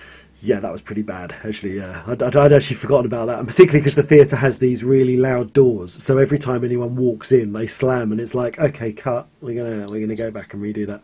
Yeah. So are you doing? So I know that you kind of broken my heart a little bit by going. You've not gone and done theatre at university. I haven't. No. I can't remember if I dare ask what you are doing, because I seem to remember it's like, I don't know, like something really exciting. History. Oh, history. Oh, no, history's good. Do you know what I thought when I talked to you before and I said, what are you going to do? And you were like, I'm not doing drama. I'm like, what are you going to do? I thought you said like maths or something like that. Oh, no. Oh, God, no. Okay. No. That's right. No, history's pretty cool.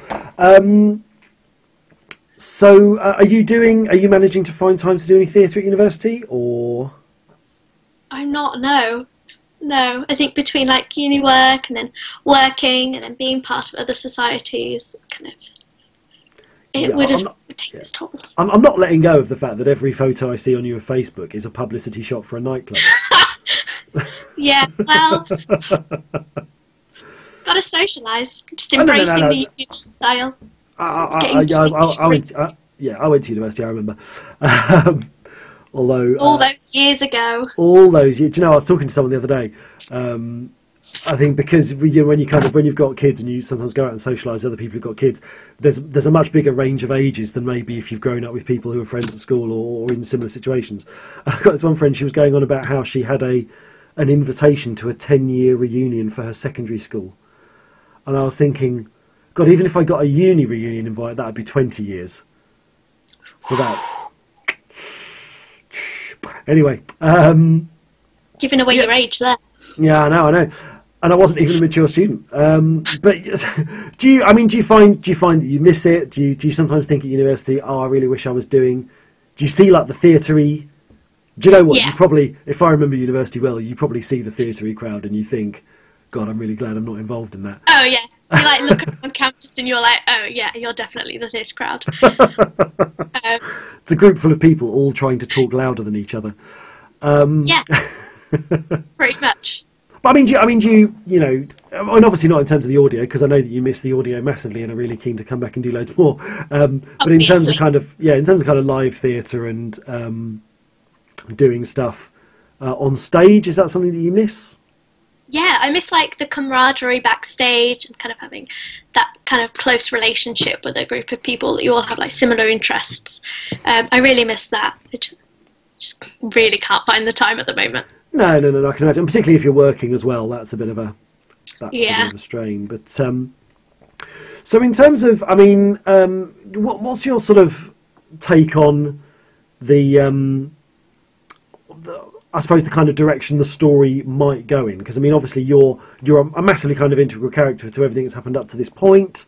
You may or may not know it, but a little bit of your character has been kind of seeded elsewhere in the Elite universe. But that's I don't know. A couple of people have pointed out to me that they've spotted it, but a surprising number of people haven't. What's your kind of take on where you think it might go for the next series? I don't know. Well, I kind of finished with a hell of a lot of questions. So, I don't know. It would be nice to see some of those answered and kind of work out what the plot's actually going on about half the time. That would be awesome.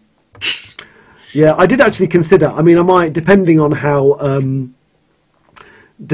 obviously how timescales work out, because I'm obviously aware that you're kind of away in York, and I was looking at doing schedules, and I was thinking I could pull like a really weird narrative trick on the audience, and actually start the recording before you're back, and actually do some episodes where you've just vanished and Thane has no idea where you are. And I was thinking, would that really wind people up? I'm not sure. I'm sort of half tempted by it. But yeah, it's cool. In terms of no, I won't ask that, because that's a scheduling discussion. That's not to put you on the spot for a live stream. Weird to see.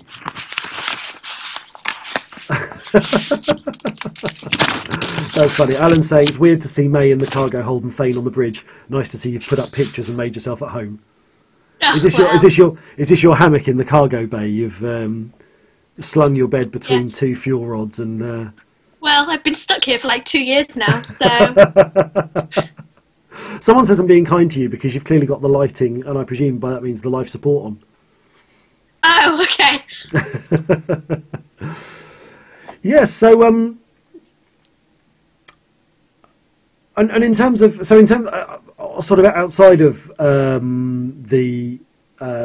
the kind of obviously getting answers in terms of the story, in terms of like the process of recording it and your involvement in coming and recording, is there anything, are there any kind of aspects of the recording that you kind of want to do again? Are there aspects of it you don't want to do again?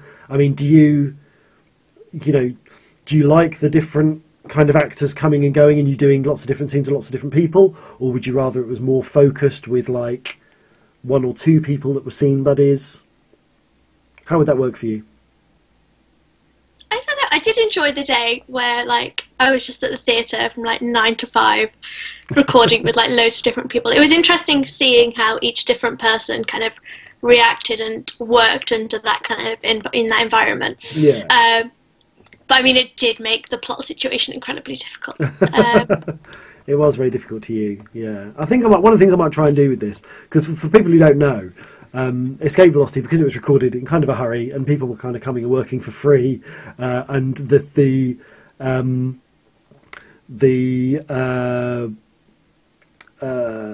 theatre was not necessarily always available, so when I had time to record I wanted to get kind of as much in. We never really did kind of rehearsals in advance of recording. We always sort of turned up on recording day. Is that something you'd be up for or interested in, is kind of having a chance to sort of look at it together in advance and then maybe having some time to go away and think about it and then come back and record it? Or do you prefer just... Okay. No, definitely. Just because, like, I feel there are a lot of words that I stumble over. So I felt maybe if you had a bit of time to like read through the script, sit and think about it, and work out the pronunciations of all these odd place names, maybe it would go a bit smoother on the day, so you wouldn't have 30 recordings of me getting it wrong. That's the hope. That's the hope. And of course, for me, from my point of view, because I edit it, the more takes I record, the more I have to listen to. Okay, 200 light years later, we are now within one jump site of Semius.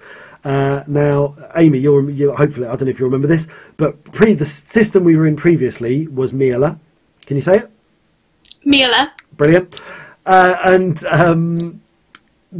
in the story, we sort of refueled a little bit in Miela and then did one jump to Semius. Now, I've just travelled something like 21 jumps to get from Miela to Semius. So I think it's fair to say... I think it's fair to say that the map has changed significantly since the game based Escape Velocity on. So let's jump into Semius and see what we find. And now, do you remember what happened in the story at this point, Amy? Is this a thing? No, okay, that's fine. So Semius was the system where we initially found Kurlek, played by Alan Wales. Aha! Who... I'll be honest, I have genuinely no idea if he wants to come back for more Escape Velocity, because I've been mostly talking to the cast through Facebook and Alan does not respond on Facebook. So I need to have another conversation with Alan about whether he wants to come back.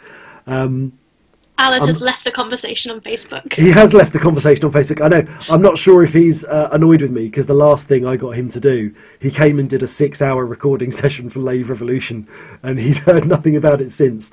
So I don't know if he's... I don't know if he's been put off working with me by that experience. Hopefully he will come back. I love Kurlek as a character. I think he's wonderfully self-centric, and I would love to see what more we can do with that character now that he's in a kind of real hole. I think that'd be really interesting. But I'm not a big fan of head swapping, so I think if some of these characters, if we can't get the actors back, I think I've done what J. Michael Straczynski said about Babylon 5, which is that you kind of at the end of a season you give yourself plenty of trapdoors for characters, so that if the actors for one reason don't or can't come back, you can drop those characters out and it doesn't massively ruin your continuity. So hopefully I've done that. If you remember, we found Alan on a surface world. We landed at a place called Anderton's Camp. We flew down to the surface, and if you remember, we hired a buggy and drove across the planet's surface. Now, we can't do that in Elite tonight. In a few weeks, we will be able to fly down to planet surfaces and drive around in buggies, all that we like. But we have to kind of nominate a place. Oh, actually, was it on? I'm hoping Alan is still listening. Can you remember? I was vague memory that actually Anderton's Camp was on Emerald. And I don't know if I'm making that up. Let's fly to Emerald and see what it looks like. So this is the journey that Thane and May would have been making at this point. Although in a very different way, because of course the star drives in Frontier time were very different. Although I've always been a big fan that the length of any journey in a drama is as long as you need the journey to take for the characters to have whatever conversation you need them to have in flight. That's always been my kind of rule. So yeah, and I mean, I've lost my thread because I'm flying now.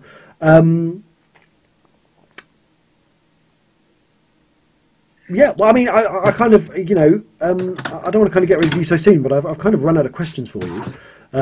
Does anybody in the stand by for a shock unveiling that Chris is actually running the Horizon beta? Oh, I see. Every time I look at Twitch chat, I end up having to do a loop of shame. Twitch chat is a huge distraction. Right. Does anyone in the chat room have any questions for the star? I was going to call you May.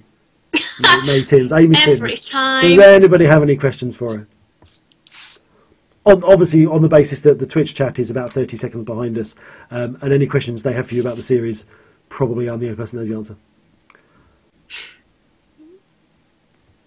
Which do you find easier, acting on stage or voice acting? Oh, acting on stage. Oh, God, yeah. Yeah? It's so much easier. And what is it about that? Is it the presence of the audience, or is it because you can use your whole kind of whatever's available to you?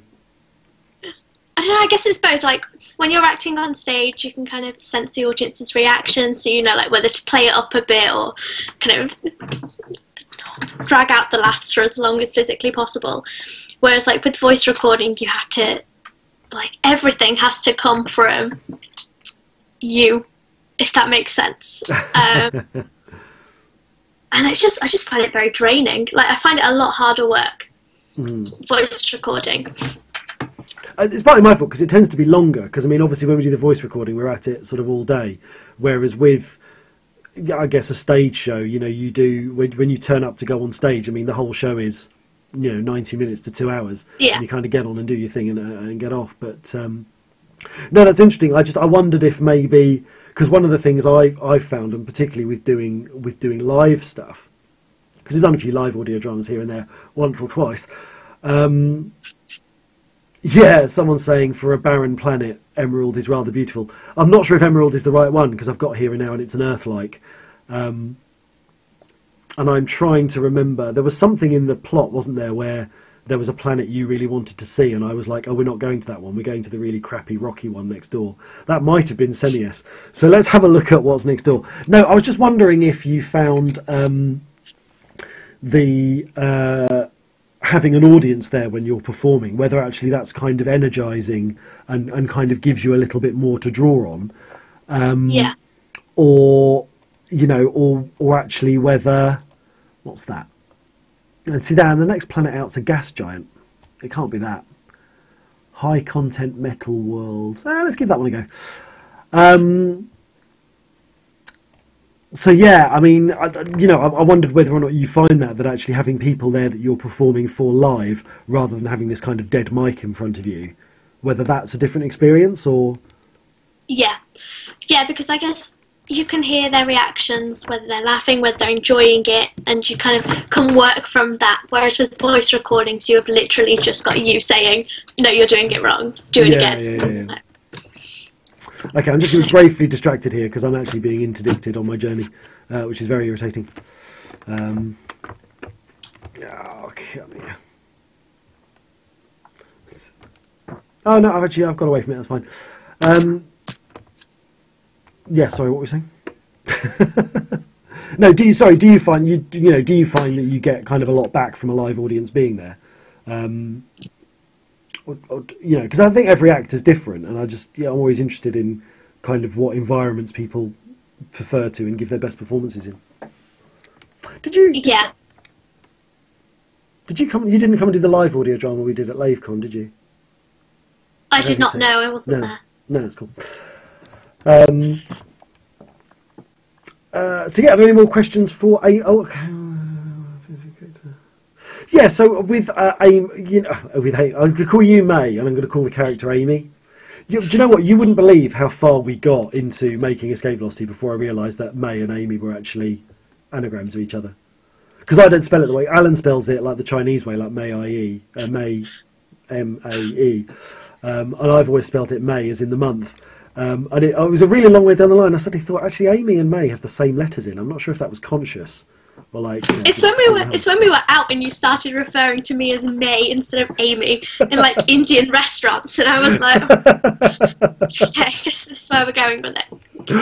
Yeah, sorry. So there's a question in the chat room there.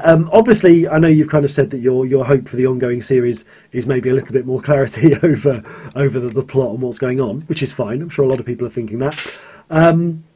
But in terms of May's character development and where she's kind of going, I mean, we've obviously been through this point where she started off the series as this kind of very lost, what appeared to be a sort of lost school child, and then discovering that all of her memories are sort of ostensibly fake, and discovering that actually she doesn't really know what she is. She's been engineered according to other people's kind of whims and wishes. And then you've obviously got to the point in series 2 whereby, perhaps against your will, you'd been forced to complete the training that you ran away from. And actually, maybe by the end of series 2, that had opened up some understanding for you, and given you some sort of... I sort of felt like maybe May had a bit more clarity at the end of series 2. Not in terms of... She still had loads of questions, but actually she sort of knew what the questions were that she should be looking for. Does that tie with your experiences of it? What direction would you like to see May go in as the story continues? I don't know, I feel May has like matured a lot from like from the first episode, which she was like in some weird brothel hiding out. That's funny. I don't know. I still think it would just be nice to see her kind of track down and find some of this like hope and familial love she's kind of been looking for so long. Yeah, that's interesting. And what do you sort of think about? What do you think about May's kind of father in the sense of?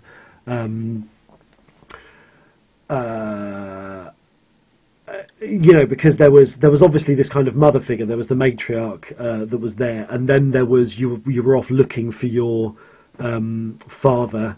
And when you kind of went to the location that you thought your father would be at, turned out he'd been dead, and he'd been dead for. I mean, that was the revelation about your history being a lie, was the fact that your father had died before the date that you thought you were born. And then actually, when you kind of started delving into all this stuff that was in your head and in your psyche, you've kind of discovered this voice of your father in your dreams and kind of in your head. What's that? How do you sort of feel about that voice and that character? Is that a voice that you trust? Is that a voice that you don't trust? Not you, I'm talking about May.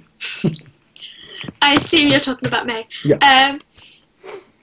I think I don't know, I feel like at the moment she doesn't feel she could trust anybody around, like, from her thoughts and her dreams, and those processes. So I guess she just needs to kind of get back on track and work out who she can and can't trust, both in her head and in reality. Okay. And so we've given May a kind of... I wanted to kind of suggest over the course of the series that May had been given kind of really sort of enhanced training and stuff. So the suggestion by the end of series 2 is that she's got the ability to manipulate people down to like a really fine level. I mean, it's not mind control, but it's like the next best thing, because she can evaluate people and work out exactly what they want, and can kind of manipulate people into giving them what she wants. And I kind of, when I talk to people about it, I say it's in my head when May does it. It's a bit like that thing they now do with Sherlock Holmes, where you see Sherlock kind of looking at all these little indicators around the person's body, and it kind of, it's those kind of tells that May is looking for.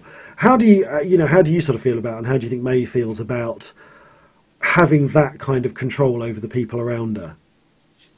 I don't know, I guess there's an element of fear of being able to do that, but then kind of working out that she could very easily use this to her advantage, and use it to help her and Thane, I guess, maybe. Yeah. Okay.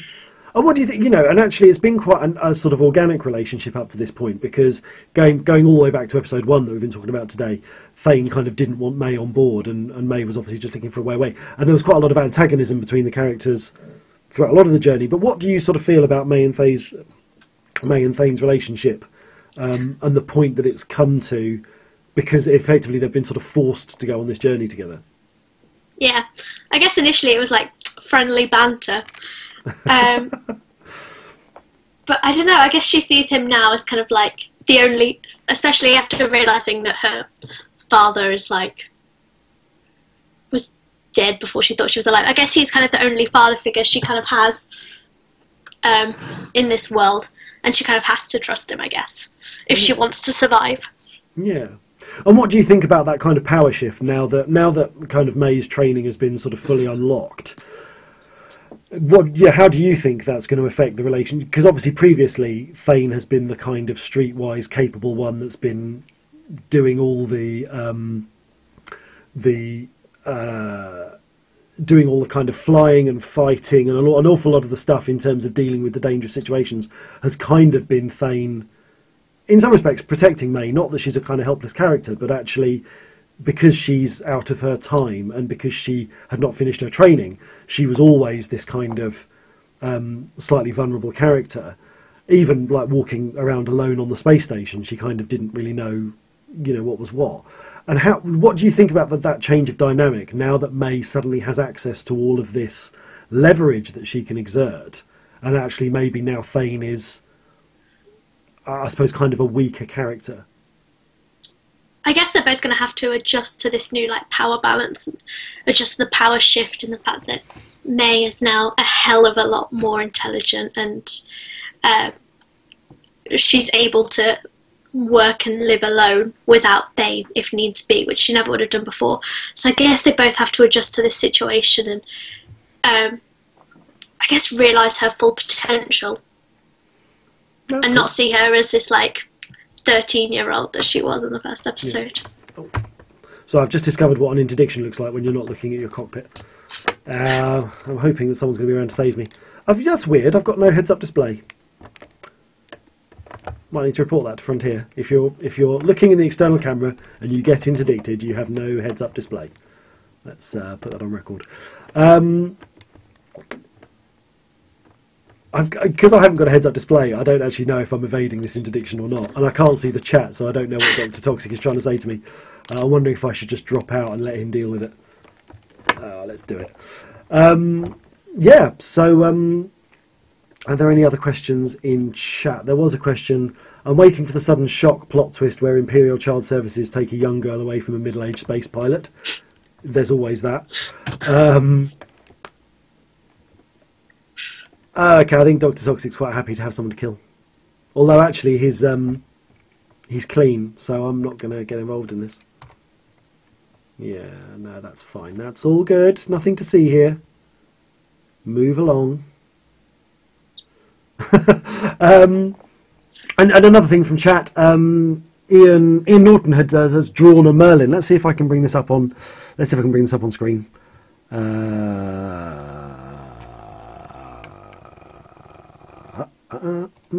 we go. There we go. That is Ian's drawing of a Merlin. That's pretty sweet, actually. That's really nice. That is pretty cool. I think, yeah, that's cool. Bye-bye, Hober Mallet. Thanks very much, and thanks for supporting Escape Velocity. Brilliant.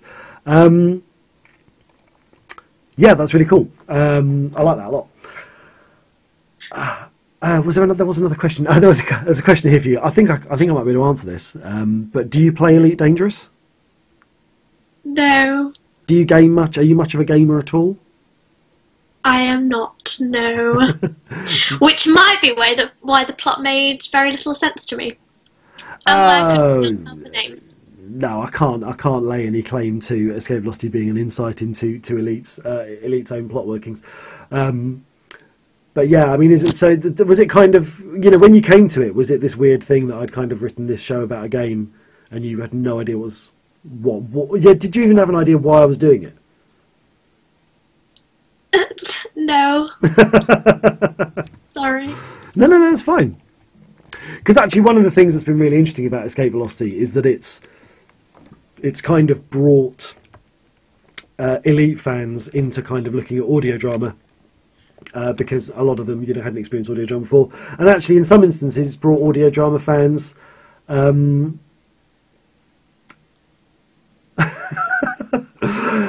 actually a little bit glad your webcam is over what Dr. Toxic just said. And actually, in some instances, there's people who've come to the audio drama and been like, "Oh, I need to try out, I need to try Elite Dangerous." He just said, "I can't help but imagine my own version of May in my ship. It gets lonely when you're on your way to Sagittarius A." Oh, that's nice. That's cool. Okay, Hopefully, yeah, it's a long way to Sagittarius A. Hopefully, nothing untoward would happen over the course of that journey. So this is Semi-S, where I keep saying that. You can't see this, can you, Amy? Because you're not watching the stream. No, it's fine. So we've come up on a world here that's a high metal content world. It's very yellow. There are lots of craters. I can imagine that actually this is much more likely to be the sort of place where Kurlek was hiding out. So in the episode, Thane would have landed on the surface station, Anderton's camp, and from there they hired a ground transport to go looking for the technology bootlegger Kurlek. We can't do that. In a few weeks we will have Elite Horizons, and we'll be able to fly down to planets, although I suspect you might not be able to land on this one, because that's just rocky planets, and I'm not sure quite how this one is categorized. I don't know, maybe I'll come back and visit it. And so I'm going to say thank you very much, Amy. Let's call you May again. Thank you for having me. It's been an absolute pleasure to see you and talk to you. It has been far too long since you and I caught up. Indeed it has. I hope you're having a fab time up in York and it is not too cold for you. Well, I'm in a student house and we're not allowed the heating on at the moment, so I'm actually freezing and sitting here in like fleece pajamas underneath the camera screen. So. But I was just wondering if you were wearing some sort of like really stylish Chinese-inspired dress, and you've just admitted that you're actually doing a webcam stream in your PJs. Yeah, I got dressed from like the waist up, and then thought, pajamas will do. Nobody's gonna see. At that point, anyway. Brilliant. So, yeah. Someone's telling me it's a completely different planet now. Never mind. Donaldson, Semi-S3. Yeah, okay. Thank you very much for joining us. I really appreciate that. Really looking forward to working with you again on more Escape Velocity. And good luck with the rest of... I don't know if they're terms or semesters now. Terms. They're still terms, are they? I thought they were changing years ago. But... Yeah. Okay, good luck. And I will look forward to seeing you at Christmas. And I will be in contact with you about scripts. And what we'll probably do is maybe get in rehearsals via something like Skype in advance. Okay. We can pick a moment, just give everyone a read through. So that'd be absolutely fantastic. Thank you so much, Amy. Really appreciate that. Round of applause from the chat room. Thank you for having me. Thank you. Thank you. See you. Right. I'll just drop you. Bye. See you. Okay, thank you. Bye. Okay, thank you all very much for that. Lovely to have Amy on. And yes, so in terms of this tour, someone is saying that Donaldson. Okay, so Semi-S3 is a rocky world. That's where we are, and in Frontier, it was called the planet was called Donaldson. So I think we're going to say, we're in a position to do this. We're going to say that Semi-S3 was Donaldson in Frontier Elite 2, and we're going to say that this is the place where Kurlek was hiding out. And I'm actually, I'm a little bit gutted here because I've had so many fantastic people to talk to today, and. I really don't think we're going to get to finish this tour. So what I'm going to kind of do is I'm going to take you on a little bit of the kind of research journey. Maybe another time, if we've got like a quiet live radio night or something, we'll do the rest of this. Because we're coming up to, it's 10 to 9. We're coming up to the Elite Encounters RPG at 9 o'clock. So what I'll do is I'll just talk you through some of the other areas that are around here and how they affect. And I'll take us maybe vocally up to the end of Season 1, because there are some interesting problems here if we're looking at the continuity of Escape Velocity in terms of the Elite Dangerous map. Because I've got one or two issues here. about what I can and can't do. So if we go to the galaxy map, once Thane, and there are actually quite a lot of episodes set on Semius, because once Thane and May go and find Kerlek, the security forces jump on them and drag them off to prison. They then escape from the prison. They're confronted by the two enemy agents, played by Rebecca and Liam, who we've talked to today, and Thane makes a deal with Kerlek to kind of get out of the cell, or makes a deal with someone. And they get out of the cell and they escape. And actually, the thing that was interesting to me about Semius, this isn't true now, because it looks to me like Semius is very much it's very much an Imperial Heartland system now. But the thing that was fascinating to me when I was looking at Frontier is that there was a treaty in place on Semius. Semius was an Imperial world. Which way round was it? It was an Imperial world, but it was an Imperial world where slavery was illegal, because there was a treaty with the Federation. It was a border world between the Federation and the Empire, and there was this idea that on Semius there were Imperial and Federal ground forces. So if you remember the episode from Escape Velocity, when Thane and May and Kerlek were escaping from the prison, they were confronted by armies who both wanted to interact with them and arrest them. But the Cold War was at such a high point in that year that neither side was able to lay claim to the prisoners for risk of a kind of diplomatic incident. So that was what was really interesting to me about Semius. I liked the idea that even though most of the other worlds were kept very separate, I liked the fact that the Frontier and the Empire were on kind of Semius doing their own thing and sort of trying to stay away from each other. So having escaped from the prison, they then took off, got into a gunship fight with Camilla, who had realised that Thane wasn't going to complete her job and had come to bump him off. And then having won the fight and got away, they then decided to head in the direction of where May thought her father was, which was, off the top of my head, Fasis. Now, interesting enough, Fasis is right next door to Semius, and I actually have this weird memory that in Frontier it was a couple of jumps, but here it's right next door. Now, I believe... Oh, I can go there. So I had, at the time, I had some doubts in my mind about whether I should take the characters to Achenar, because I liked the idea that May was a character from an Imperial family, but I really just thought that in terms of the peril of the story, actually taking our fugitives right to the seat of the Empire was going to be, a little bit out of the question. Let me just acknowledge that.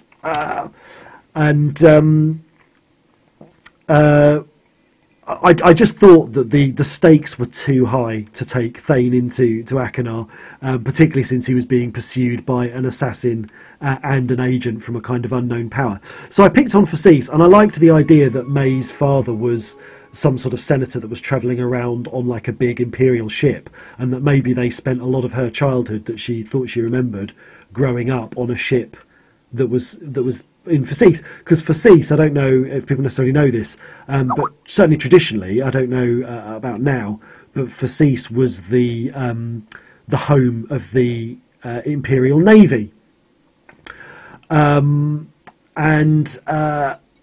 we can't go there because in Frontier Elite 2, Fasis was a system you were able to fly to, although you could obviously get in trouble with the Imperial Navy. But now Fasis requires a permit, and I have not played Elite Dangerous enough as Commander Thane to earn myself entry to the Fasis system.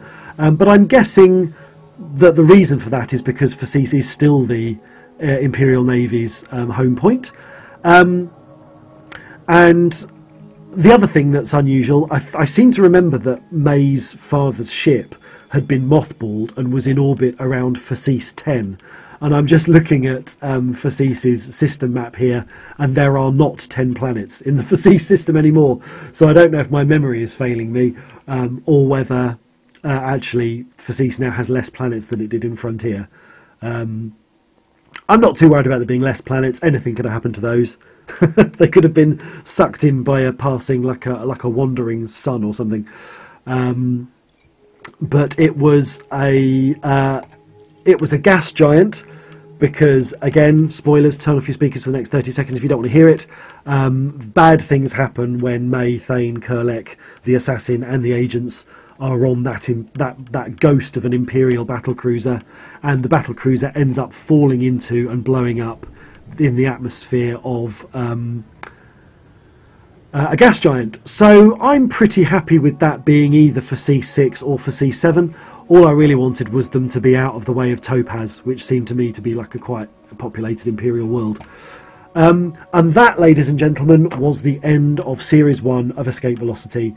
And the series ends with May in an awful lot of distress about the truth of her history, and Thane and Kurlek trying to decide what to do.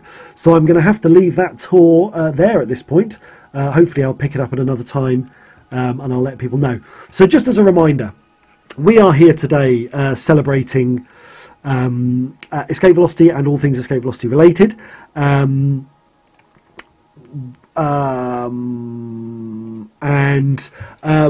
we are all about funding Escape Velocity Day. And thank you so much to the wonderful people that have been following the Twitch today and backing via Patreon. We have met a couple of our initial targets for Escape Velocity. So Escape Velocity now is definitely going ahead. I'm going to be getting on with writing and organising, getting actors in. We do have more milestones still to hit. And I just want to reiterate, because I haven't been over this with the people who are maybe listening recently, Patreon is a very different beast to Kickstarter. One of the reasons that we can continue doing hopefully continue doing Escape Velocity long term is that Patreon is asking you for long term support. So if you're going onto the Patreon site, that's patreon.com/Radio Theatre Workshop, if you're backing the series, do remember that the amount you're pledging is for each episode we release, because what we're looking at is ongoing things. And you know, I've said this before, I don't mind. I'm not, upset by backers coming and going. Maybe some people back the first series of Escape Velocity, and once it's kind of back on the air, they sort of think, well, it's somebody else's turn to back it. That's absolutely fine. I'm going to be keeping an eye on the backing levels and just making sure that the things we're doing are sustainable long term.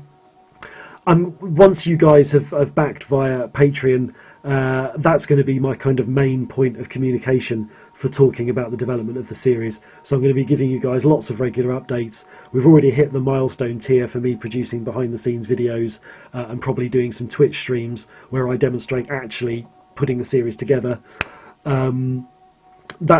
I'll be honest, that's not going to be for a while, because as I say, scripts need to be written, we need to get actors in. May's not going to be back until Christmas, so do be patient.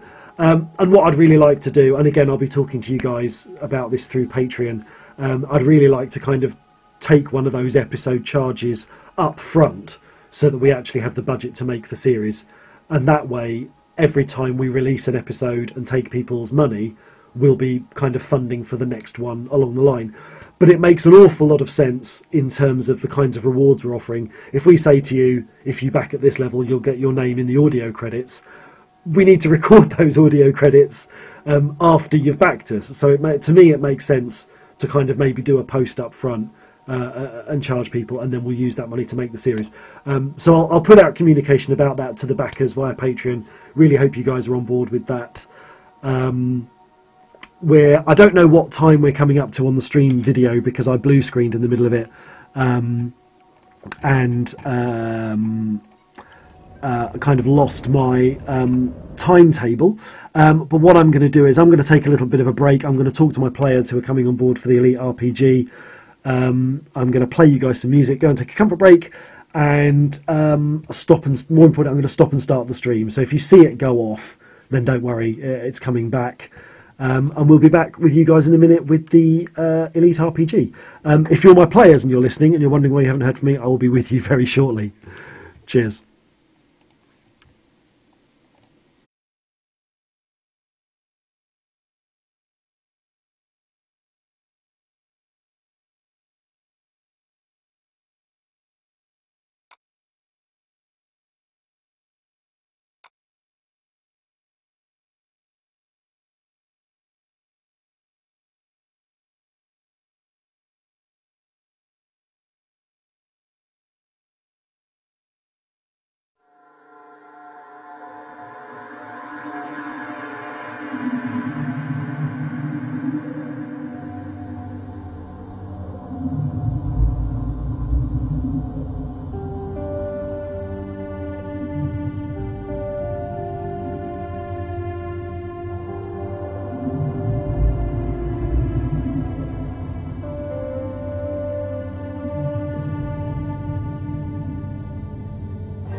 Hello, Chris.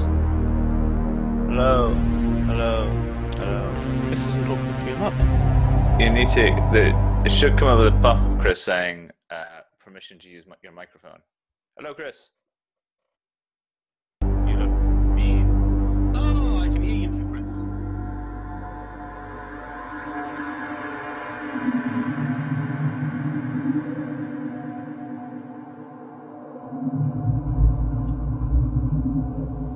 He's talking to us. We seem to be missing a Mr. Sellison and Cap. Yeah, we do need a Dave.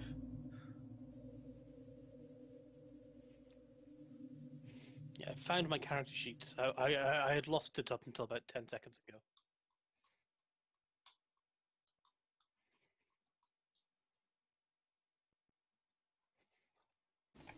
Hello, welcome back. We're about to start the Elite Encounters RPG.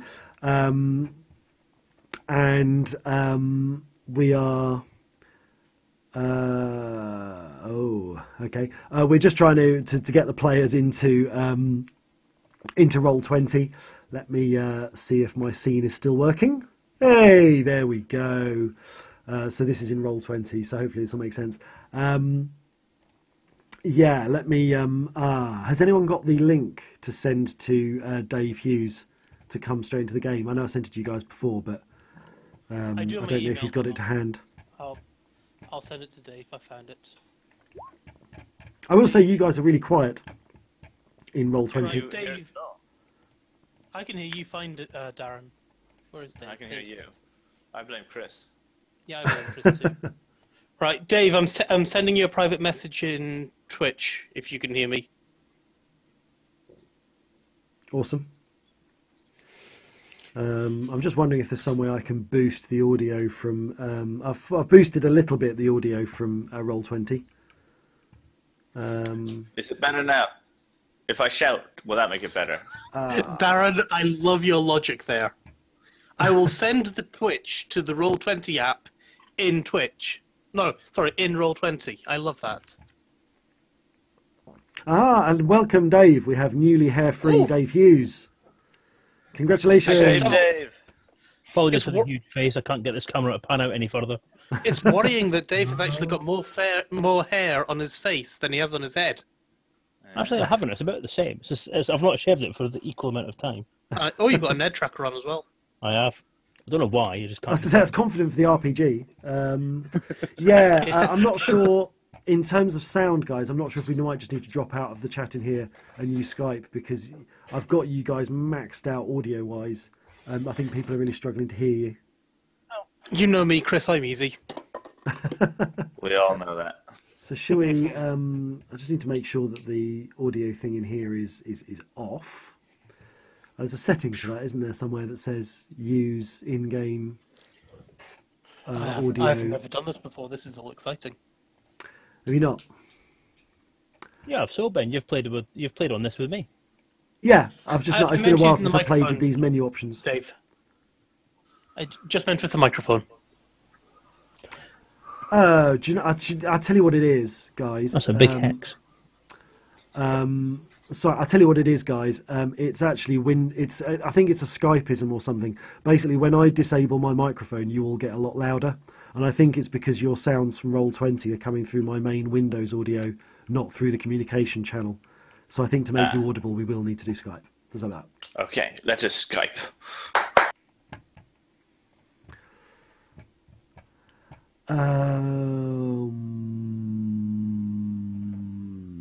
Right.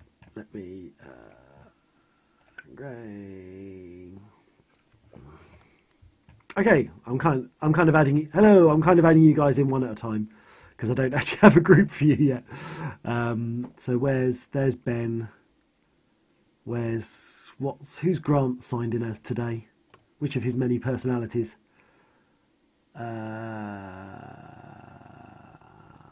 Dave Hughes.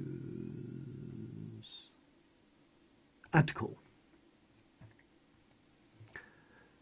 So, with a bit of luck, I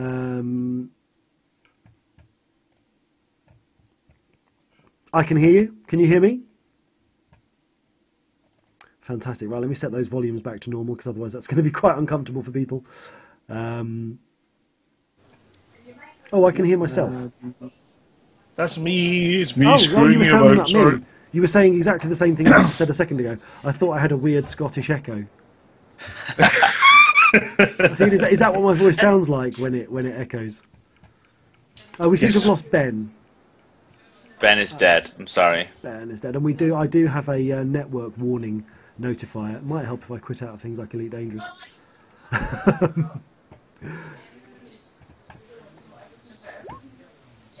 Okay, so hopefully, I'm hoping this RPG will go to plan. I think we had a brief appearance of a cow in Roll20. We did, but then he died as well. So this could be interesting. No, so for people who are, let me. I don't know if I should put my webcam back up for this. Someone's a really loud typer. And someone has some echo on. Just a tiny, tiny, tiny echo. Very subtle. Subtle. It's quite nice, actually. Subtle. Yeah, it's Echo. weird, that's-